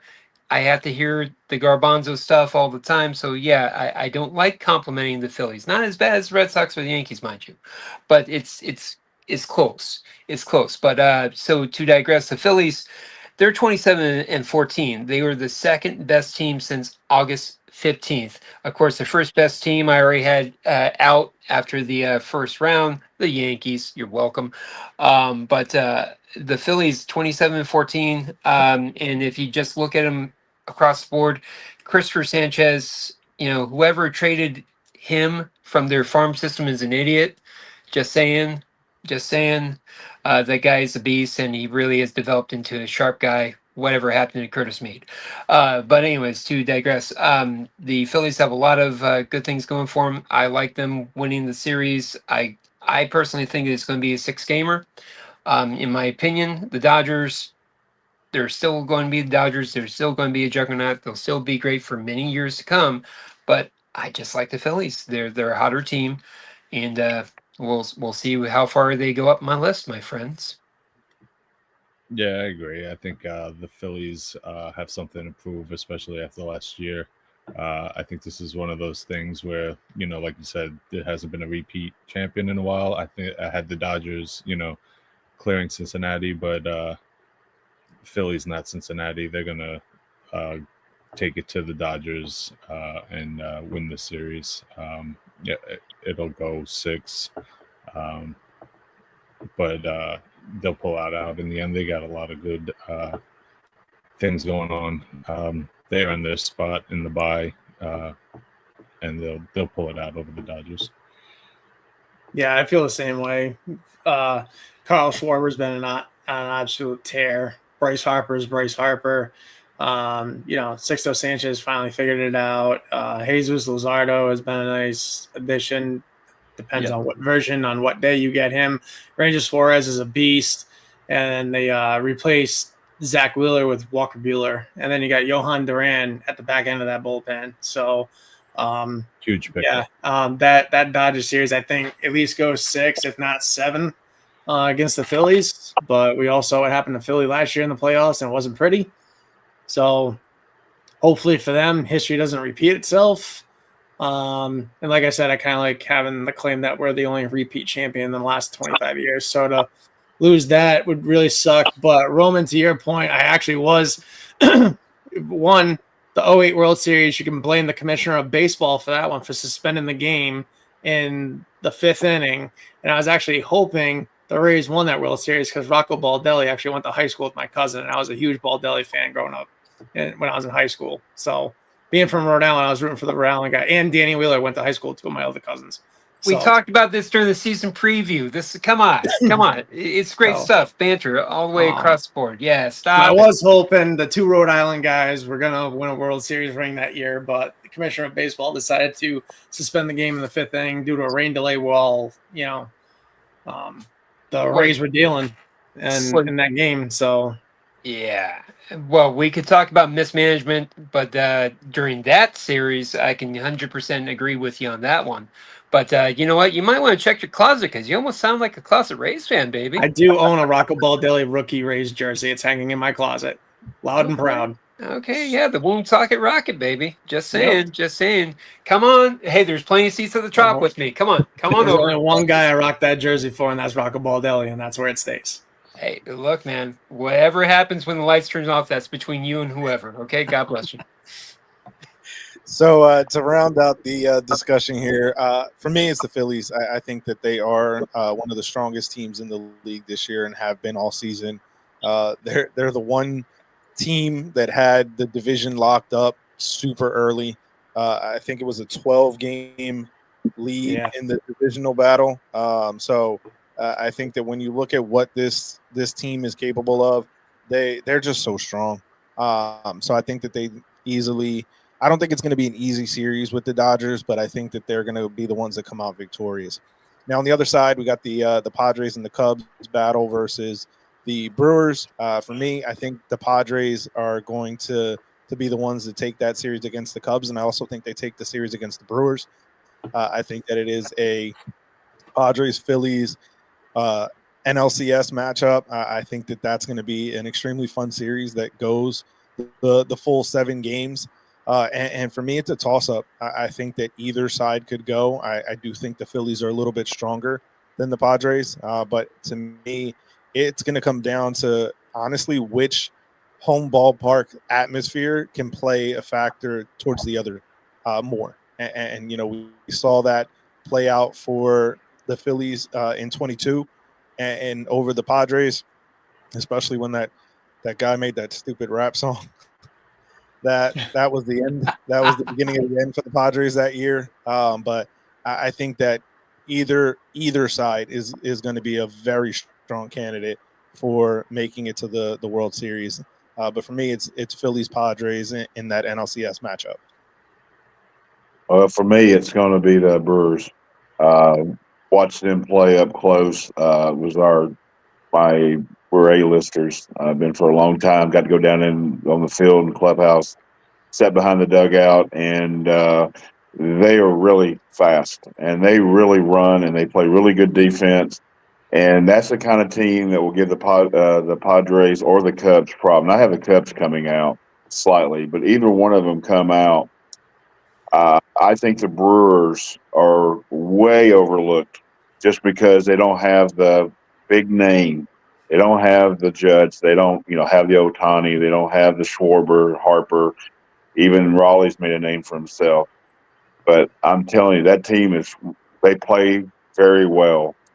And I think that they're going to win that series just because the one thing that especially the Padres come through, I even would think that they'd have even a better chance from the fact that they can run more on the Padres.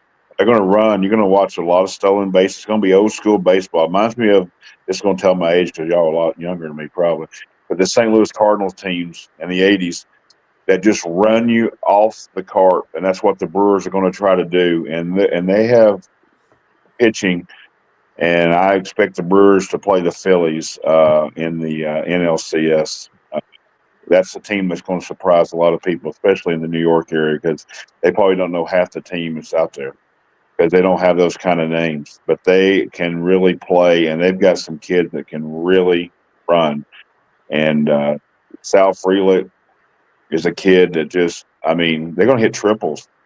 That's what they're going to do. They'll hit doubles and triples, and they steal a lot of bases. So I like the Brewers, and I'm probably the only one here, but I like the Brewers to get the NLCS. Yeah, no, I'm going to go against my gut on this one. I like the Brewers too, but I think I had the Padres. I'll stick with them. If anyone had a change of a season that I wasn't expecting was after that first Yankee series against the Brewers, and then the next, I think they gave up like 47 runs in their first like 4 games or something like that, and everybody was on the torpedo bat. The whole thing with that, and it was like all of a sudden. And then, to come out and be like the best team in the league, record-wise and everything else is just incredible run. But I think they're going to be overmatched by the Padres. And I think it'll be Padres-Phillies for the next round after that. And then, so Padres-Phillies, and that's all I got. All right, I'll jump in after. So I picked the Cubs to advance against the Padres. So then it's going to be the Cubs versus the Brewers. Now, at first glance, you had the Brewers who were 21-21 since August 15th. So mediocre, kind of a little bit hot and cold, so on and so forth. And the Cubs, again, were 24-18.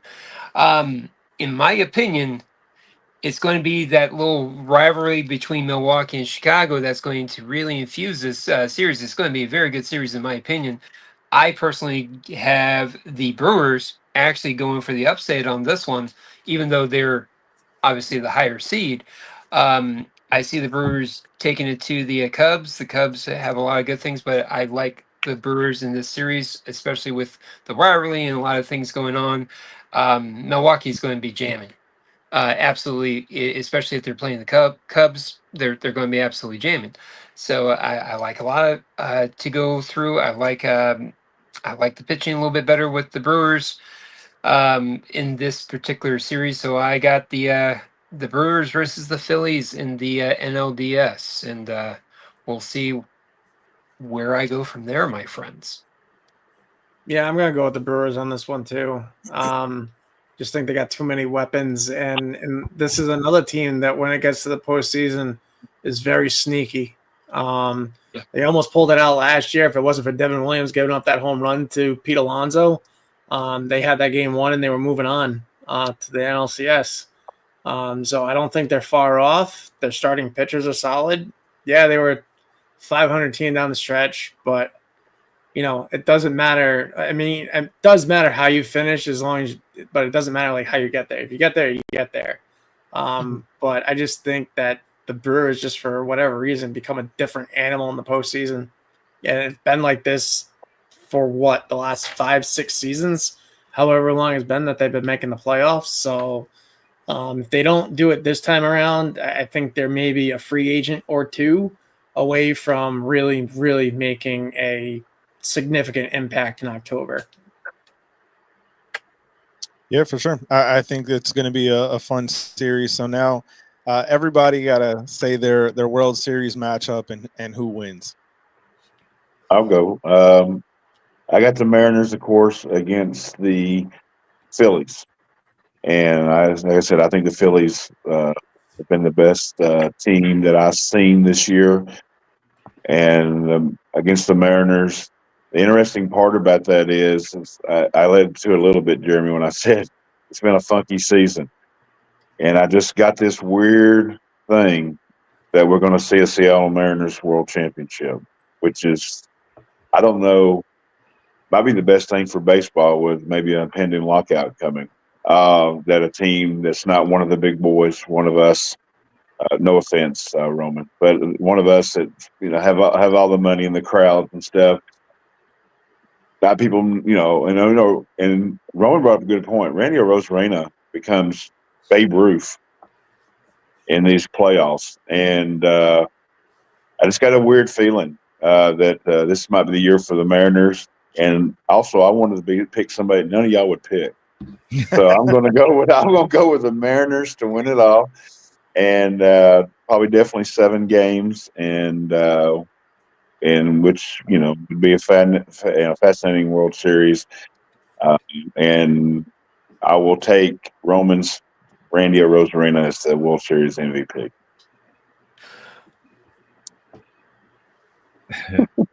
Well, I guess I'll go next. Thank you very much for that lead. And geez Louise, the money will be sent to you along with a couple of gift cards to Starbucks, evidently. But no, I got the Phillies versus the Red Sox in the World Series. Definitely a rematch on this one. I like the Phillies in 6. I just think they're too hot. They are stacked so well. The Red Sox are very strong. A lot of great things. Again, I met my quote on saying good things about the Red Sox, so I'm going to stop. And it pains me to say that the Phillies will win the World Series because last time they won it was, some other time. But the Phillies I definitely like, and no harm, no foul on being a small market club. Represent what? Let's go. But yeah, so Phillies are my World Series champion over the Red Sox in 6, in my opinion. Well, I don't know that I actually gave my matchup win over the Phillies and the Padres, but I'm gonna go out and say the Padres and the Red Sox in the World Series. I think the Phillies had enough celebration in football with the Eagles last year, so let's not go back to back in Philadelphia. I don't need that right now. But I'm gonna say I think all along I had the World Series coming out of the NL, so I'm actually gonna say the Padres are gonna beat the Red Sox in the World Series. It'll be a great ride, but it would be a Cinderella type thing for them to get in, beat the Red Sox, beat the Yankees, Toronto, and then somehow pull past Seattle, who I had, and win it all. But yeah, I'm thinking Padres are gonna take it. I think the winner, regardless, is gonna come out of the NL this year. Well, Chris, at least our Patriots beat the snot out of Carolina today, so at least we got that going for us. But I think it's going to be the Yankees and Phillies rematch of 08. And I got the Yankees. Oh, yeah. Oh, no. Jesus Christ, Roman. You got 08 stuck in my freaking head now. You ever see a rematch of 09? I think it goes 7 games, and I think you're going to be first co-World Series MVP since 2001 when Randy Johnson and Kurt Schilling did it with Judge and Stanton as co-MVPs in that series. Yeah. So I'll echo that sentiment. I think it is going to be a 09 repeat, and I think it goes 6 games. I think just exactly how it broke down in 2009, it's going to break down this way. So for me, that kind of leads perfectly into the next section here, and the section we're going to close out our discussion with today, focusing on the captain. Swung on and there it goes. Deep left. It is high. It is far. It is gone. It's a Judgian blast. Now the pitch is swung on. A high fly to deep right center. It's gone. Derek Jeter hit one over the Modell sign in right center. All rise. Here comes El Capitani. Homers. Hey, Roman, you doing all right over there, bud? We could have put David Price in there, but we decided to take it easy on you. So cold. So cold, boys.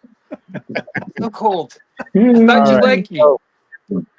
We're gonna jump We into like to the pick on you.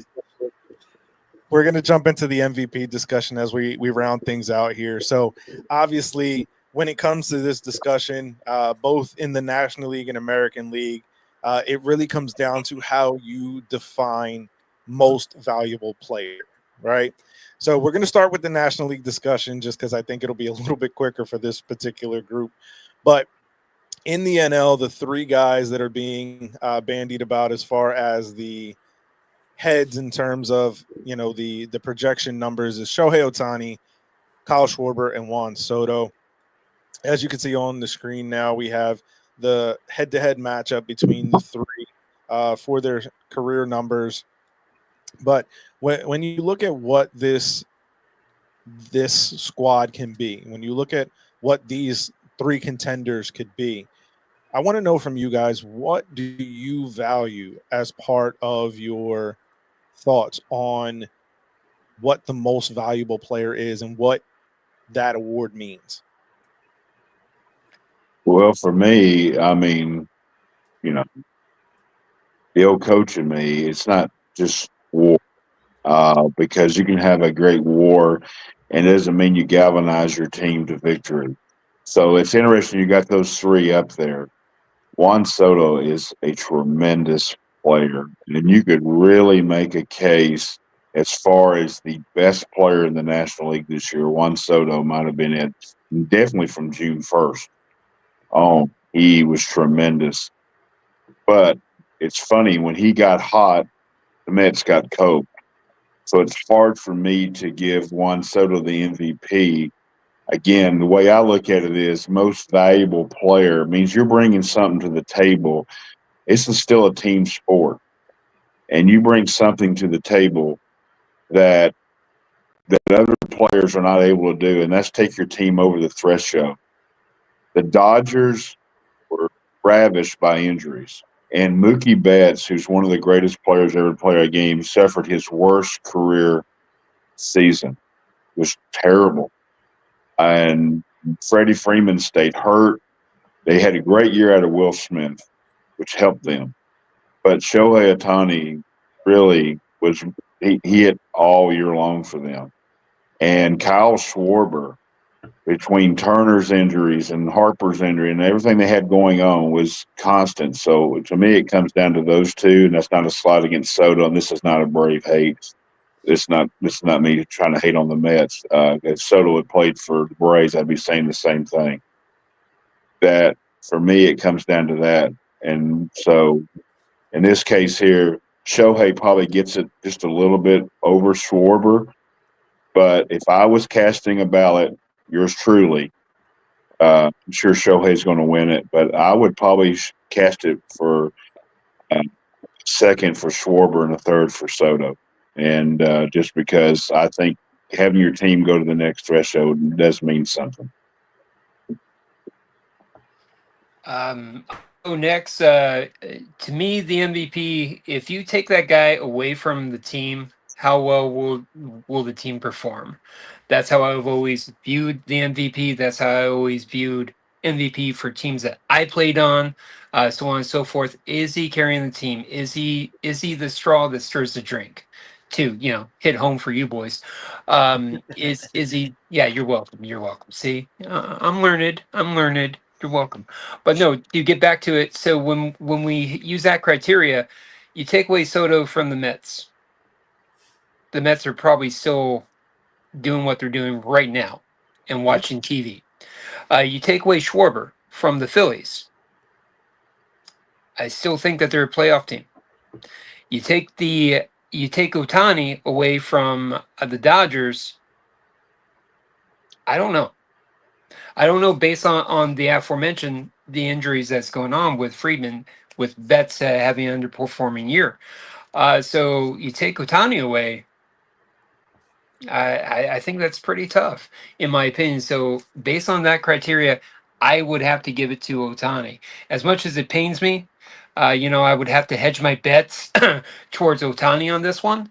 But yeah, no, I wish him the best, and you gotta tip your cap and just say, the guy's awesome. I mean, when he played the Rays at the George, he again helped carry that series very well, and it was yeah, it's just very impressive to see all that he's done throughout his career. So Otani's my choice.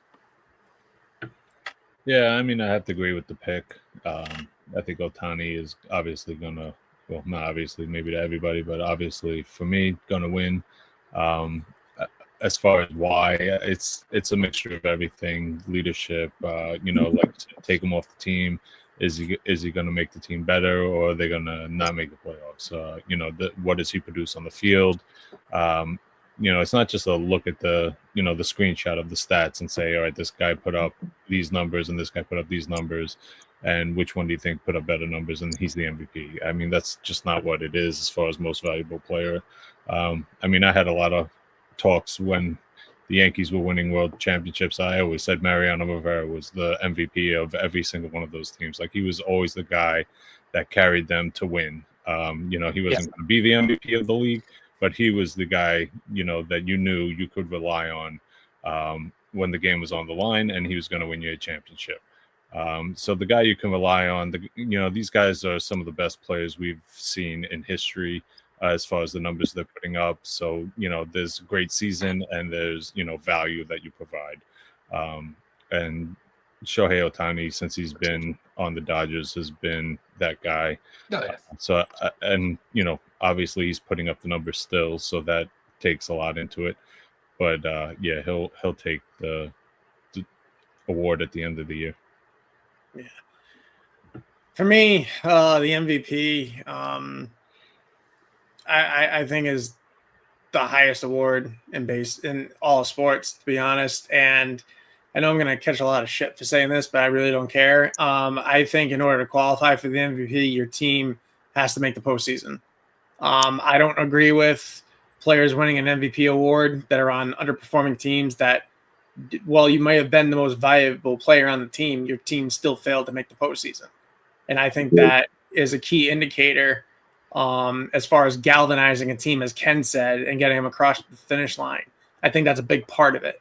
The years when Mike Trout was winning MVPs and the Angels weren't even making the postseason, I didn't agree with it. Mike Trout's a phenomenal baseball player, not taking anything away from the guy.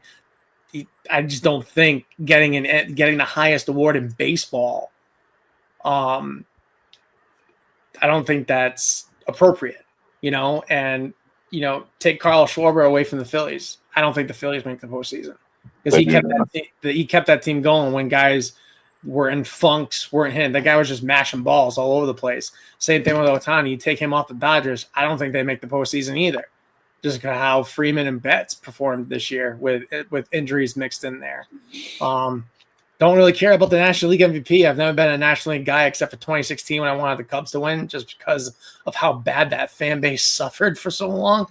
But as far as I'm concerned, like, Shohei's going to win it because of who he is. I honestly don't think he should still be in baseball because of what he was wrapped up in, but that's neither here nor there. We were getting along so well, Dave, until 2 hours into this, and you heard knock the National League. Come on, Dave. I grew up an American League guy, except for in 22, I was so happy you guys beat the brakes off the Astros. That made me very happy because that ALCS, I was like, I want both teams to lose between the Red Sox and the Astros because I hate them both equally. Maybe the Astros a little bit more.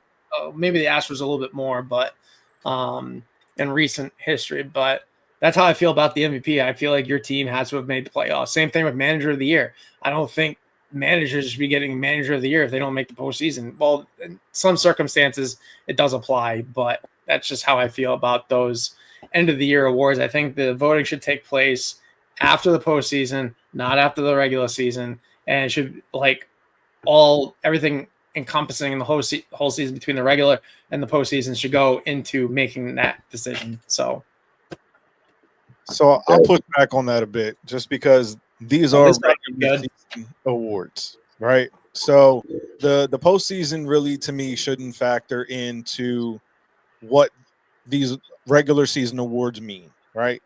Obviously, we know that a lot of the time financially there's different incentives and things of that nature, right? But putting that all aside, when you look at the fact that for the Baseball Writers Association of America, these ballots have to be cast before the start of the postseason, I think that makes it all the more impressive when you're looking at what the award means to the players, right? And while the idea of a player being in the postseason to qualify sounds like a good idea, I think that it also diminishes the idea. And I'm more so thinking right now, not even so much about the MVP, but about the Cy Young, right? For this year. To me, the Cy Young for the National League is without a doubt Paul Skeens. But the Pirates aren't making the postseason, and it's not for any fault of Paul Skeens.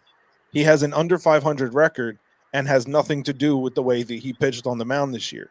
So I think about that when it comes to these awards. So I don't agree with the idea that you have to be on a postseason team in order to qualify, right? I think that you can still have an MVP caliber year where you are the most valuable player. And when you look at the definition of value, right? And I think that's where it comes down to. And I had this discussion, multiple times when Ohtani was still in the American League and battling against Judge. And to me, what Shohei Ohtani does for the sport of baseball, what he does by the eyes that he brings and so on and so forth, there's a different category of the most outstanding player in baseball, which is what Shohei Ohtani can be by being a pitcher and a hitter. But when you think about value, I think about what this player's removal from the lineup means to his team. What does that do for the rest of his squad in terms of the success of the team? If you were to remove Juan Soto from the Mets this year, right, just looking at his WAR number, right, from Baseball Reference, the Mets don't make the playoffs. They didn't make it now. But that shouldn't affect the fact of what he means to the team. Kyle Schwarber's removal from the Phillies this year by WAR standards in terms of wins above a replacement level player obviously aren't showing the same things as what he means to that clubhouse, right? So his value to the Phillies goes beyond just these statistical numbers. And likewise, Shohei Ohtani and what he does for his Dodgers team is a very big difference. So I think that when you look and obviously not to hate on Juan Soto or the Mets, similar to what Ken said, but I don't think that based on what Soto did for the Mets this year, in the fact that when he started to rise, the team started to fall, should factor in. Not because they didn't make the postseason, but just because he wasn't able to truly help galvanize the team. So to me, this comes down to Shohei Ohtani and Kyle Schwarber in the National League. And I think that when you look at the numbers, and for me, I'm very big into looking at the numbers, the overall season of what Shohei Ohtani has done for the Dodgers in terms of bringing them the notoriety even more so than they already had, being able to provide them with a base for that team to be able to function around. If you remove him from that lineup, they don't look like the same team. They don't function like the same team. And while Kyle Schwarber on the Phillies is the same type of player, to me, the idea of Shohei being an outstanding player because he's able to pitch and hit doesn't factor in for me. I think that when you look at what that term valuable means, there has to be a significance to the player on his team. So for me, while Shohei Ohtani is likely to win the award, I think that Kyle Schwarber is the guy that deserves it. Because I think that what Schwarber means to the Phillies lineup is more valuable than what Shohei Ohtani means to the Dodgers. Because I think normally that's the case, but this year with Betts and Freeman, I don't know, Jeremy. Betts was terrible, wasn't he? yeah, well, but that's the thing though, because you also have to fair into the account that when you look at the fact that Freddie's been battling the foot injury since the World Series last year, right? Betts has been bad, and Shohei did carry the team. But there were also a lot of other guys on that squad that get overlooked because they don't have the name notoriety of Shohei Ohtani, of Mookie Betts, of Freddie Freeman. When you look at that Dodgers roster and you think about the fact that you had guys that were stepping up big time in from that pitching staff, right? They obviously used so many different pitchers to be able to sustain the run that they made. Yes, Shohei Ohtani made a big deal to that offense, but I think that what we're looking at for the award itself, I think that Kyle Schwarber is much more valuable to the Phillies than what Shohei meant for the Dodgers. I have no problem with Schwarber winning it. I mean, either one of them is fine because I do agree, and I do agree with Dave. One thing about Paul Skeens, just a little pushback here, Jeremy. A pitcher does not have as much influence on a team's record as a starting player every day. He's going to pitch 35 times a year. So whether Paul Skeens is perfect, he's probably not galvanizing the Pirates to a playoff spot. But the fact of the matter, if Shohei Ohtani or Kyle Schwarber played in Pittsburgh and played every day and put up those kind of numbers, it might have got to the Pirates to the playoff. 84 wins, 83 wins, got the playoffs this year. The Pirates would have got there. And so I do agree with you that losing team as a pitcher shouldn't matter. Because you can only control what you do when you go out there. But for the most valuable player, I think it should be somebody. It's just still stuck in my craw since the year that Chipper Jones lost Rookie of the Year to Hideo Nomo. And he also, because Chipper Jones, what he meant to that team, playing on a daily basis. But I understand what you're saying, but I don't have a problem with either Schwarber or Ohtani winning it. And I totally agree. I mean, you take Schwarber out of that lineup this year, the Phillies would have been in trouble. They would have had a tough time this year. Yep. And that's my point. Like I said, with the idea of Skeens is more so about him being in the Cy Young conversation as opposed to the MVP debate. But I just think the principle still applies when you take out just the overall numbers of it all, but you look at what they meant to that team. To me, Kyle Schwarber's removal from the Phillies lineup plays a bigger impact than Shohei's removal from the Dodgers. Yeah, great. All right, and I will say one last thing about this, though. I think both of those guys are in similar situations where if you take both of them away from those teams, there's no way in hell either one of them makes the postseason. I agree. Yeah. I don't see that with the Phillies. I can see that with Dodgers, man, but I don't see it with Phillies just because they're so darn stacked, dude. In my opinion. Again, I'm nobody, but Nola was terrible this year, Roman, and Wheeler got hurt. They would have been in trouble without Schwarber. Yeah. They would have been in trouble. Yeah. And Turner got hurt too for him. Yeah, Turner was out for a while. Wheeler's out for the season. Basically missed almost the entire second half. Nola was out for a good chunk of it. They had Jesus Luzardo, who was, rough in the middle of the year. So there was just a lot there and just what he means. Harper was out for a little bit. Yeah. What Schwarber means to that clubhouse. And it's a little different for me because I'm in the Phillies territory. So I see a lot more of it and hear a lot more of it on a nightly basis than, the rest of you guys. But just seeing what he meant to that team, to me. I'm right by Clearwater, man. Okay? I'm right by Clearwater. All right. So now as we get into the main MVP debate here, just to kind of close things out, is the battle in the American League between Cal Raleigh and Aaron Judge.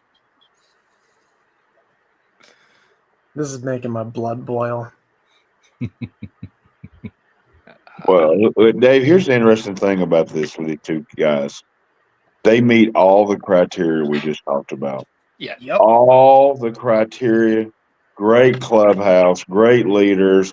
They galvanize their teams. They carry their teams. You take those guys out of their lineup, those teams don't make the playoffs. Yep. They had tremendous years, and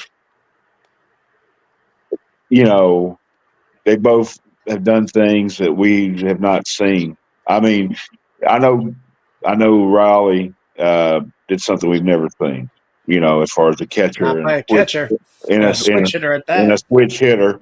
Yeah. But Aaron, to keep putting these years up with the pressure is a tremendous accomplishment. You just said how hard it is to win back-to-back championships. And think about having to put up that kind of year in that kind of pressure that y'all play in under there in New York. If he did it here in Atlanta, that'd be one thing. And we have rabid fans down here too. If you notice, our fan base is really turned on and everything. But it'd be a lot easier than it is in New York, and especially when they went through the slumps. Even though he was banged up, to put the year he did, this to me is the hardest MVP I've seen in a long time. And I think that some of the riders are going to vote, be swayed by even things like what Aaron's won it before. That shouldn't come into play either. Yep. It should just be based on this year. What do they do? How many teams? And I just be honest with you, I don't have a clue. Yeah. And one day I think Raleigh should win it. The day that he's hitting those home runs in Atlanta, they're hitting off the top of the Xfinity building. And I was thinking, Jesus Christ. And then Aaron goes up and he hits the ball, a mile. And just, and Raleigh plays really good defense too. And Aaron does so too. I mean, but Raleigh, he catches the staff every day. I'm going to lean Cal Raleigh, but I love Aaron Judge. He may be he's definitely one of my top 3 favorite players. And if he wins, I'll be very happy. But I'll lean Cal Raleigh by one of my hairs, and I'm bald. So, I don't think it's it's obviously a lot again with the stats and what you see and how you've seen. I've seen a lot of the Yankees play. For me, it's Aaron Judge. He just does it, and he does it, without Juan Soto in the lineup. He does it while getting intentionally walked a lot. He does it while he's hurt and missing a few games. He just gets it done.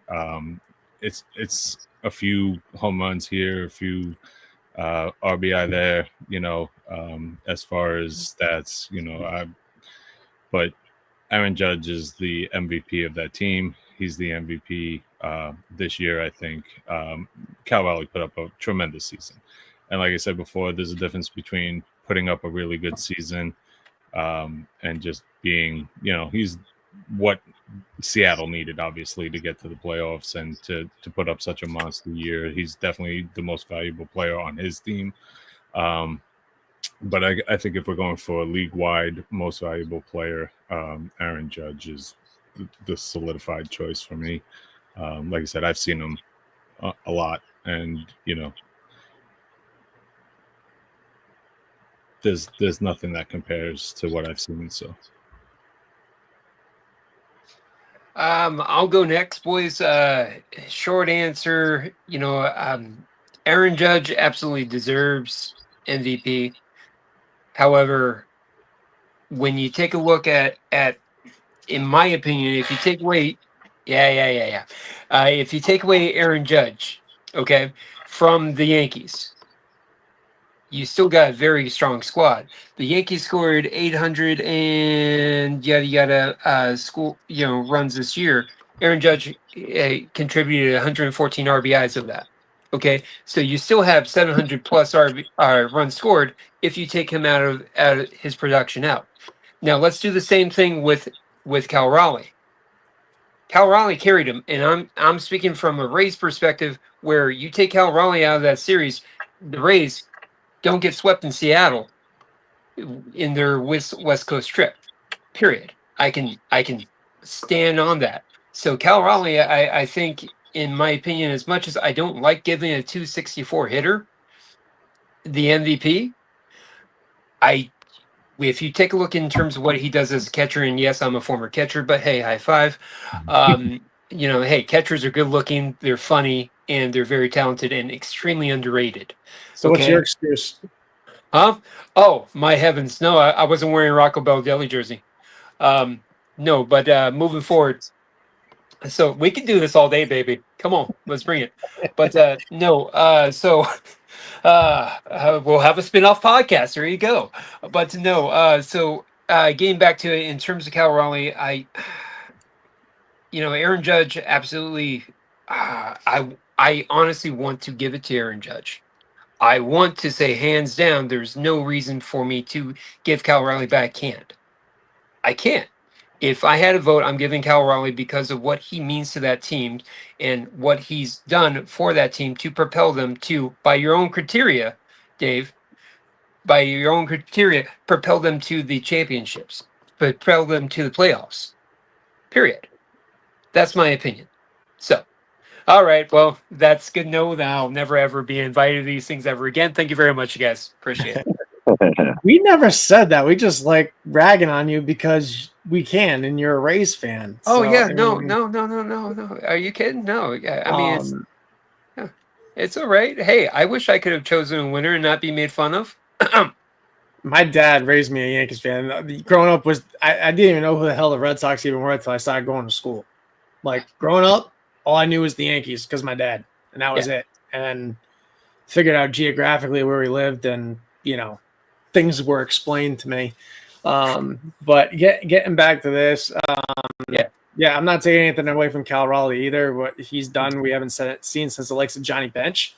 60 home runs is not easy to do. We got spoiled watching Judge hit 62, and I was holding my breath these last 3 games, and I'm like, if this SOB hits 3 more home runs, I'm going to scream.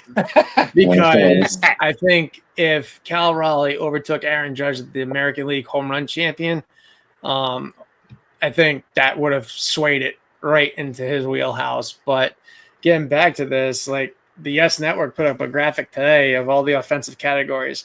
Aaron Judge, 331 batting average. Cal Raleigh, 245. Raleigh, 60 home runs to Judge's 53. His 125 RBIs to Judge's 114.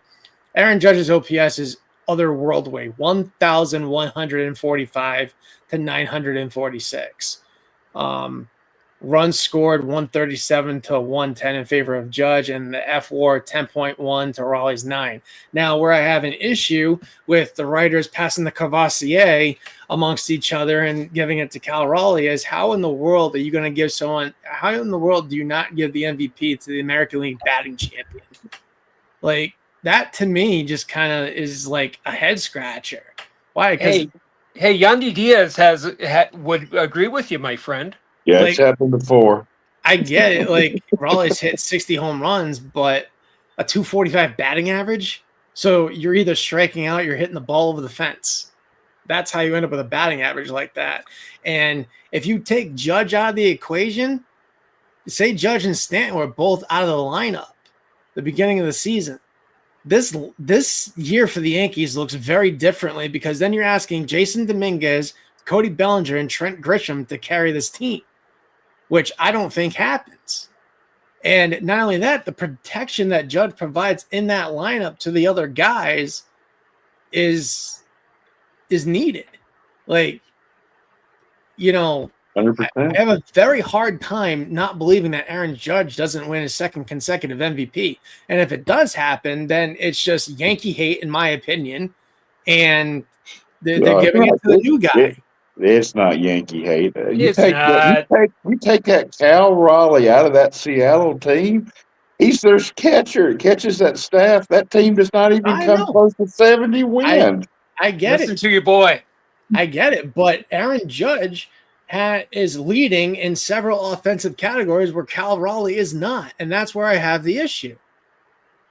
Yeah, but where do you lie with defense? You play two sides of the game. I mean, Cal Raleigh's a tremendous defensive catcher. Hey, He Dave. calls a good game. Look, Aaron Judge wins this. Not a Mariner fan should be upset, and they're going to be. No, I know they are. And when Cal Raleigh wins this, not a Yankees fan should be upset, and they're going to be pissed because both have done everything you can to win this thing. And I, as one who don't have a dog in this hunt, are going to sit back and enjoy the social media from the other one. I'm not going to the one that wins. I'm going to the one that loses and let my popcorn out and sit there and enjoy. And I know Jeremy, I don't have to go far. He's going to post retweet after retweet after retweet of every Yankee fan that is upset about it. For sure. So, to give my thoughts, I'm going to just kind of go over each candidate real quick. Obviously, we've discussed at great length on this show what in these recent moments, what Cal Raleigh means to the Mariners. And I just spoke about in the other segment on the NL Award, removing either one of these players from their respective team removes each of those teams from the postseason. Both are 1,000%, in my opinion, worthy of winning the award. When you look at the numbers for Cal Raleigh this season, and I'll put them up on the screen here real quick. 9 F WAR, 7.2 B WAR heading into the final game today. The rest of the numbers here are updated. 110 runs scored, 147 hits, 60 home runs, 125 RBIs, 14 stolen bases to boot for a catcher. It's not anything to slouch over. 97 walks, 17 of which were intentional, 188 strikeouts, and a slash line of 247, 359, 589 for a 948 OPS, 171 OPS plus, and 351 total bases. Aaron Judge's numbers for the 2025 season are 10.1 F WAR, 9.8 baseball reference WAR, 137 runs, 178 hits, 53 home runs, 114 RBIs, 12 stolen bases, 124 walks, 36 of which were intentional, 160 strikeouts, a slash line of 331, 457, 688 for an OPS of 1.145, 217 on the OPS plus, and 372 total bases. Now, for me, when I look at the numbers, and I do a lot in terms of OPS plus, which is a park adjusted factor where 100 is league average. Both players were extremely valuable. Cal Raleigh, as I said, had an OPS plus of 171, 71 percentage points better than a league average player. Aaron Judge was more valuable than 2 league average players combined.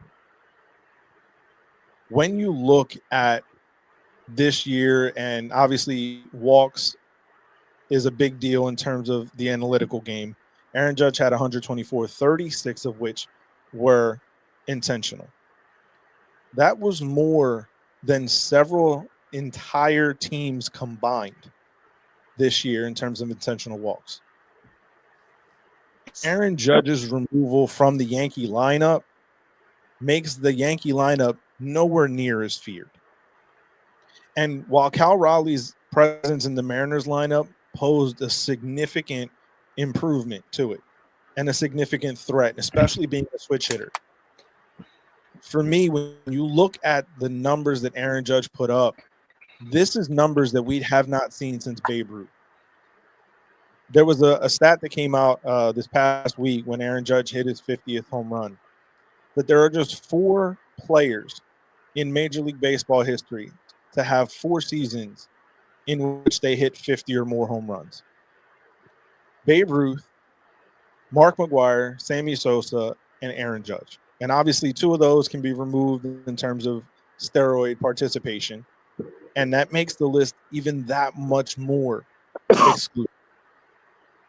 What we're seeing from Aaron Judge is absolutely otherworldly. And not a knock on Cal Raleigh, because let me tell you, in any other year, he'd be getting my vote. Because what he did this year was absolutely historic. To see him not only pass the most home runs by a switch hitter, but to blow past the most home runs by a catcher is phenomenal. But I have a hard time putting my vote down for someone whose slash line is so much lower. And yes, batting average nowadays isn't viewed the same way as it was previously, but to have a player hit over 50 home runs and win the batting title has only happened 3 times. And the fact is that we've never seen a player of Aaron Judge's ilk, his size, his stature, be able to do the things that he does on a nightly basis. And for me, it's a toss-up. I think that the narrative by the writers is likely going to go to Cal Raleigh, and I think some of it may be just tired and almost overlooking what Aaron Judge does on a regular basis, because we've become accustomed to seeing him do this. It was very similar for me for when Mike Trout was winning all his MVPs, and the year that they gave it to Miguel Cabrera because he won the Triple Crown, despite the fact that Mike Trout had a significantly better season. To me, it may be one of those things again, where Cal Raleigh putting up this historic season like Miguel Cabrera's Triple Crown year overshadows narratively what Aaron Judge has done consistently. And yes, it is a single year award, but to me, the numbers of what Aaron Judge does, and if you remove the 60 home runs from Cal Raleigh and you bring him down to 53 and you bring down his RBIs, obviously that's not factoring in. But if you think about and remove the historic nature of the home runs that he hit, the season that he is having pales in comparison to Judge's. And I think for me, that's because you're not taking in the defense, Jeremy. Yeah. so I'll be honest with you, boss. Every day behind the plate, catching every day behind the plate. I mean, I look. I'm all for the Yankees. I'm not a Yankee hater. You know that, Jeremy. I mean, I've had friends and stuff, and the only reason people hate on the Yankees is because they're the greatest baseball organization we've seen. They have the most world. They have the most world championship. And but if you look at it and watch through the history, and they've had great players, but Cal Raleigh, for Yankee fans not to take into account his defense and getting down behind that plate and catching every day and still putting up those numbers is he should have a difference in numbers. Like if Aaron Judge and him had the exact same numbers, this is a walk away. Yeah. Because he has to catch every single day. So you have to take that separation. But I will say this in Aaron Judge's favor is pitchers, major league pitchers, the best in the world. His Aaron Judge stats say they're more scared to pitch to Aaron Judge than they are to Cal Raleigh. Yeah. And so Aaron Judge is the better hitter, but I think you do have to take into Cal Raleigh. If Aaron Judge wins this award, he deserved it. And I agree with you. If a writer votes only against Aaron Judge because he's won it before or is a Yankee, that is wrong.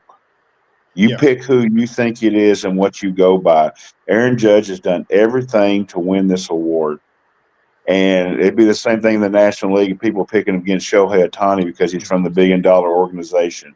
That's not fair to Shohei, who he plays for. You know what I'm saying? And you should pick it based on the player. But I do think that I agree with your slash line. And, Aaron Judge is a better hitter. But what Cal Raleigh has done at catcher to hit like this year, getting down behind that plate, there's a reason why catchers don't put up these kind of numbers. For sure. There's a reason, so I thought I'd just throw that in there. Yeah, no, and like I said, no knock. I think that Cal Raleigh is extremely deserving. And as far as for me, either one winning is not going to surprise me, because to me, it is that close in terms of a narrative appeal. But I also think that when you look at what Judge does, because it's so consistent year in and year out, it's almost overlooked. And to me, a big thing, and like you just mentioned, pitchers are more afraid to pitch to Aaron Judge. The fact that he had more intentional walks than every other team by himself is absolutely insane to me. And we're never going to see what we saw with Barry Bonds and the 120 intentional walks. We're not going to see that again. But this is the closest that we'll see. And to me, when you have a player that is so feared by other teams that they pitch around him, and that's not even to mention the fact that, yes, he has the most walks of anybody this year with 124. How many of those walks were unintentionally intentional? And you think about the fact that teams pitch around Aaron Judge to not have to deal with him. Where they attacked Cal Raleigh, like you mentioned, they went after him, and he was able to do what he was able to do this year because they did go after him for the most part compared to Aaron Judge. And again, no knock. What he does defensively with that pitching staff, there's a reason why they are arguably the best pitching staff in all of baseball. And Cal Raleigh plays a big factor into that. And like I said, if Raleigh wins, there's no knock coming from me on it, because I genuinely believe that he is very much deserving this year. But for me, looking at what Aaron Judge has done and the consistency with which he's done it, it just puts it on a whole nother level. Can I ask a question? May I? Boys, Yankee fans, all right? If Thurman Munson had a 60 home run season, okay, would he be your MVP choice? If we saw Ted Williams having the year that Aaron Judge is having, no. Well, no. Ted Williams wasn't. Sorry, man. I totally get where you're at. I totally get it. But no, it's just my thought is I think there might be some blinders with this situation, and I don't mean to be so harsh on it, because this is a conversation that I'm having with my friends. I got Yankee fan friends, I got Red Sox fans, so on and so forth. So I'm having this off the pod. So I get where you're coming from. I honestly do. But in terms of what might be undervalued, in terms of what he's done for that team and help propel the team, I mean, yeah, Aaron Judge will continue to be strong. And I don't think it's anything against Aaron Judge because he's a Yankee. I think if you put Aaron Judge on the Rays, okay, I'm still giving my nod, as much as it would kill me, to Cal Raleigh. Okay, if you put him on any other team, I would still give that nod, just because in terms of what he's doing, in terms of the context that he's doing it. That's my perspective. Now, do I feel that Aaron Judge is deserving, as I stated before? 100%, man. 100%. You got to tip your cap to him. Okay, he's worth the price of admission. He's the guy that I'll see him in Cooperstown someday and say, yep, I hated him then too. So, I mean, it's a situation where he's just doing some phenomenal things, but at some point you got to tip your cap. And I feel that might be towards Cal Raleigh. Do I think that he's going to be voted in by the writers? I don't know. I don't think he will, to be honest with you, but the writers have been really squirrely with how they've been voting over the last 20 years because of the sabermetrics, things to that accordance. When Zach Greinke won the Cy Young over David Price that one year, I was burning down people's houses, sincerely. Like, it was not cool. Well, nice knowing you, Roman. We'll know what happens when we see a news headline coming out after this. Hey, when Ben Zobrist didn't even get a consideration in 2009, oh, come on, man. Hey, 8.9 WAR. The kid was a beast. Not even one. Come on. Hey, just saying. Just saying. We got a comment here. We got a comment here. Cal Raleigh had only the third best offensive season for a catcher in the last 20 years. Aaron Judge has been the best clean hitting season of anyone in the last 65. Fair. And I will say this in defense of Cal Raleigh too, like the major league product at the catching position has been complete trash. 100%. I can name on one hand how many decent catchers I've seen in the last 15 years, and that's Yadi Molina and Buster Posey. Now Cal Raleigh. Like, there's an issue with it's a league-like issue at catcher with the product that's being produced at that position. So that's why I do think that if Judge doesn't get it, that might be another factor as to why Raleigh gets it, because of the product at the catching position across the league has just been garbage. Where I think it kind of sways a little bit more in Judge's favor is that Judge has 3 defensive runs saved to Raleigh's none. So maybe that factors in. But I will Joe say Mauer, about- yeah, him too. Sorry. Salvador Yeah. Perez. Sally Perez is another George one. Rodriguez. Pudge. I mean, towards the Piazza. end, I mean, it was in their primes, yeah. It's been good. I'm talking about more recent history than the last, More recent, you know, yeah. Carlton more recent Fest. years. Maybe from like 2014 to present day. We'll give it the last 11 years. But Okay. those are Mauer and Piazza and guys like that in their Pudge, yeah, in their primes, yeah, absolutely. But I'm Judah coming Ben in hot. Rice. Well, Ben Rice is a part-time catcher, so I wouldn't really quite throw him in that category just yet. Buster Posey. Yeah, oh, I said him. I mean, you know, you want to go back a little bit further. Veritek, he was pretty good. But I always hated Veritek. you know, he's one of all the Red Sox that played in that Yankee Red Sox rivalry. I will say the ones I had the most respect for were Veritek, Nomar, and Tim Wakefield. Yeah. Well, I always loved Pedroia. Doug Mirabelli had to catch Wakefield, so Yeah. And Pedroia too, as much of a pain in the ass he was to play against. The guy was a beast. Absolute Oh God, I gamer. hate him. Yeah, Yeah, absolute beast. gamer. Respect. Yeah. Yeah. Veritek was great. Petey, you gotta respect him. And David Ortiz again, you know, you gotta respect him as much as I hated him. Just pretty much that whole winning Red Sox team. Couldn't stand him, but if you were to put him on the Rays, I would have welcomed him openly. The fact that the Yankees chose to keep Nick Johnson over getting David Ortiz still pisses me off. Yeah.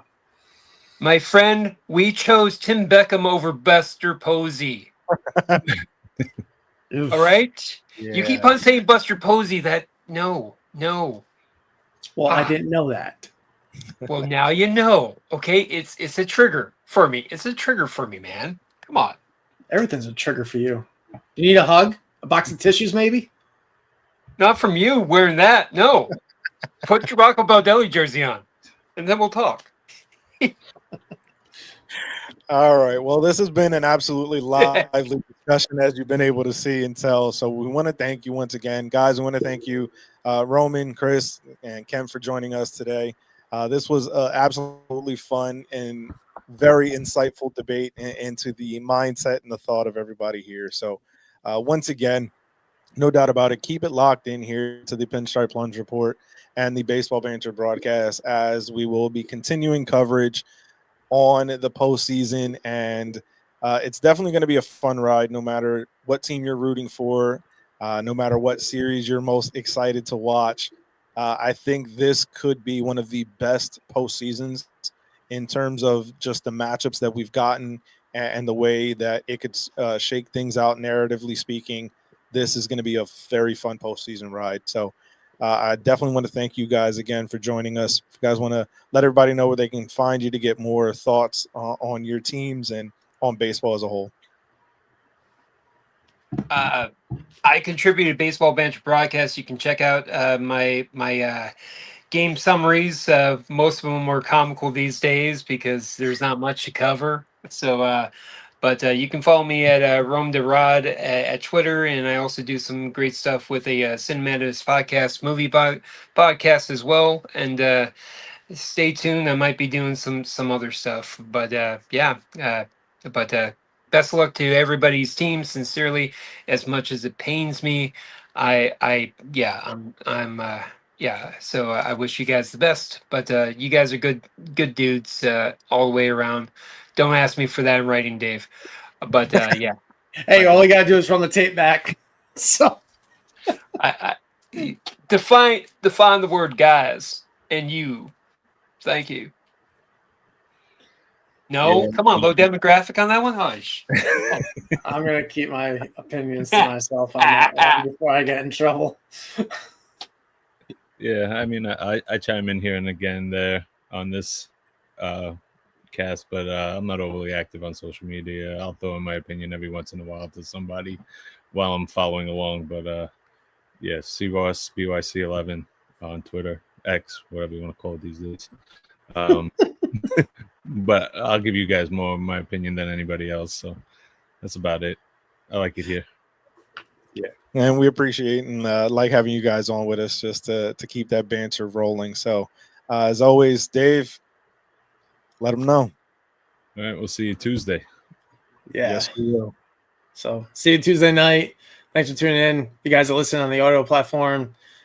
Give us a follow on whichever platform you listen to us on. Subscribe to the YouTube channel. We now have over 1 million views on the channel itself, thanks to some of these guys that you've seen here tonight. So appreciate your contributions over this year and looking forward to doing more as the year goes on. You can follow me on Instagram at Gilly's House of Cards. Got into sports card flipping about 1.5 years ago. So I'm in that space as well of card collecting's your deal. And, we'll see you next week.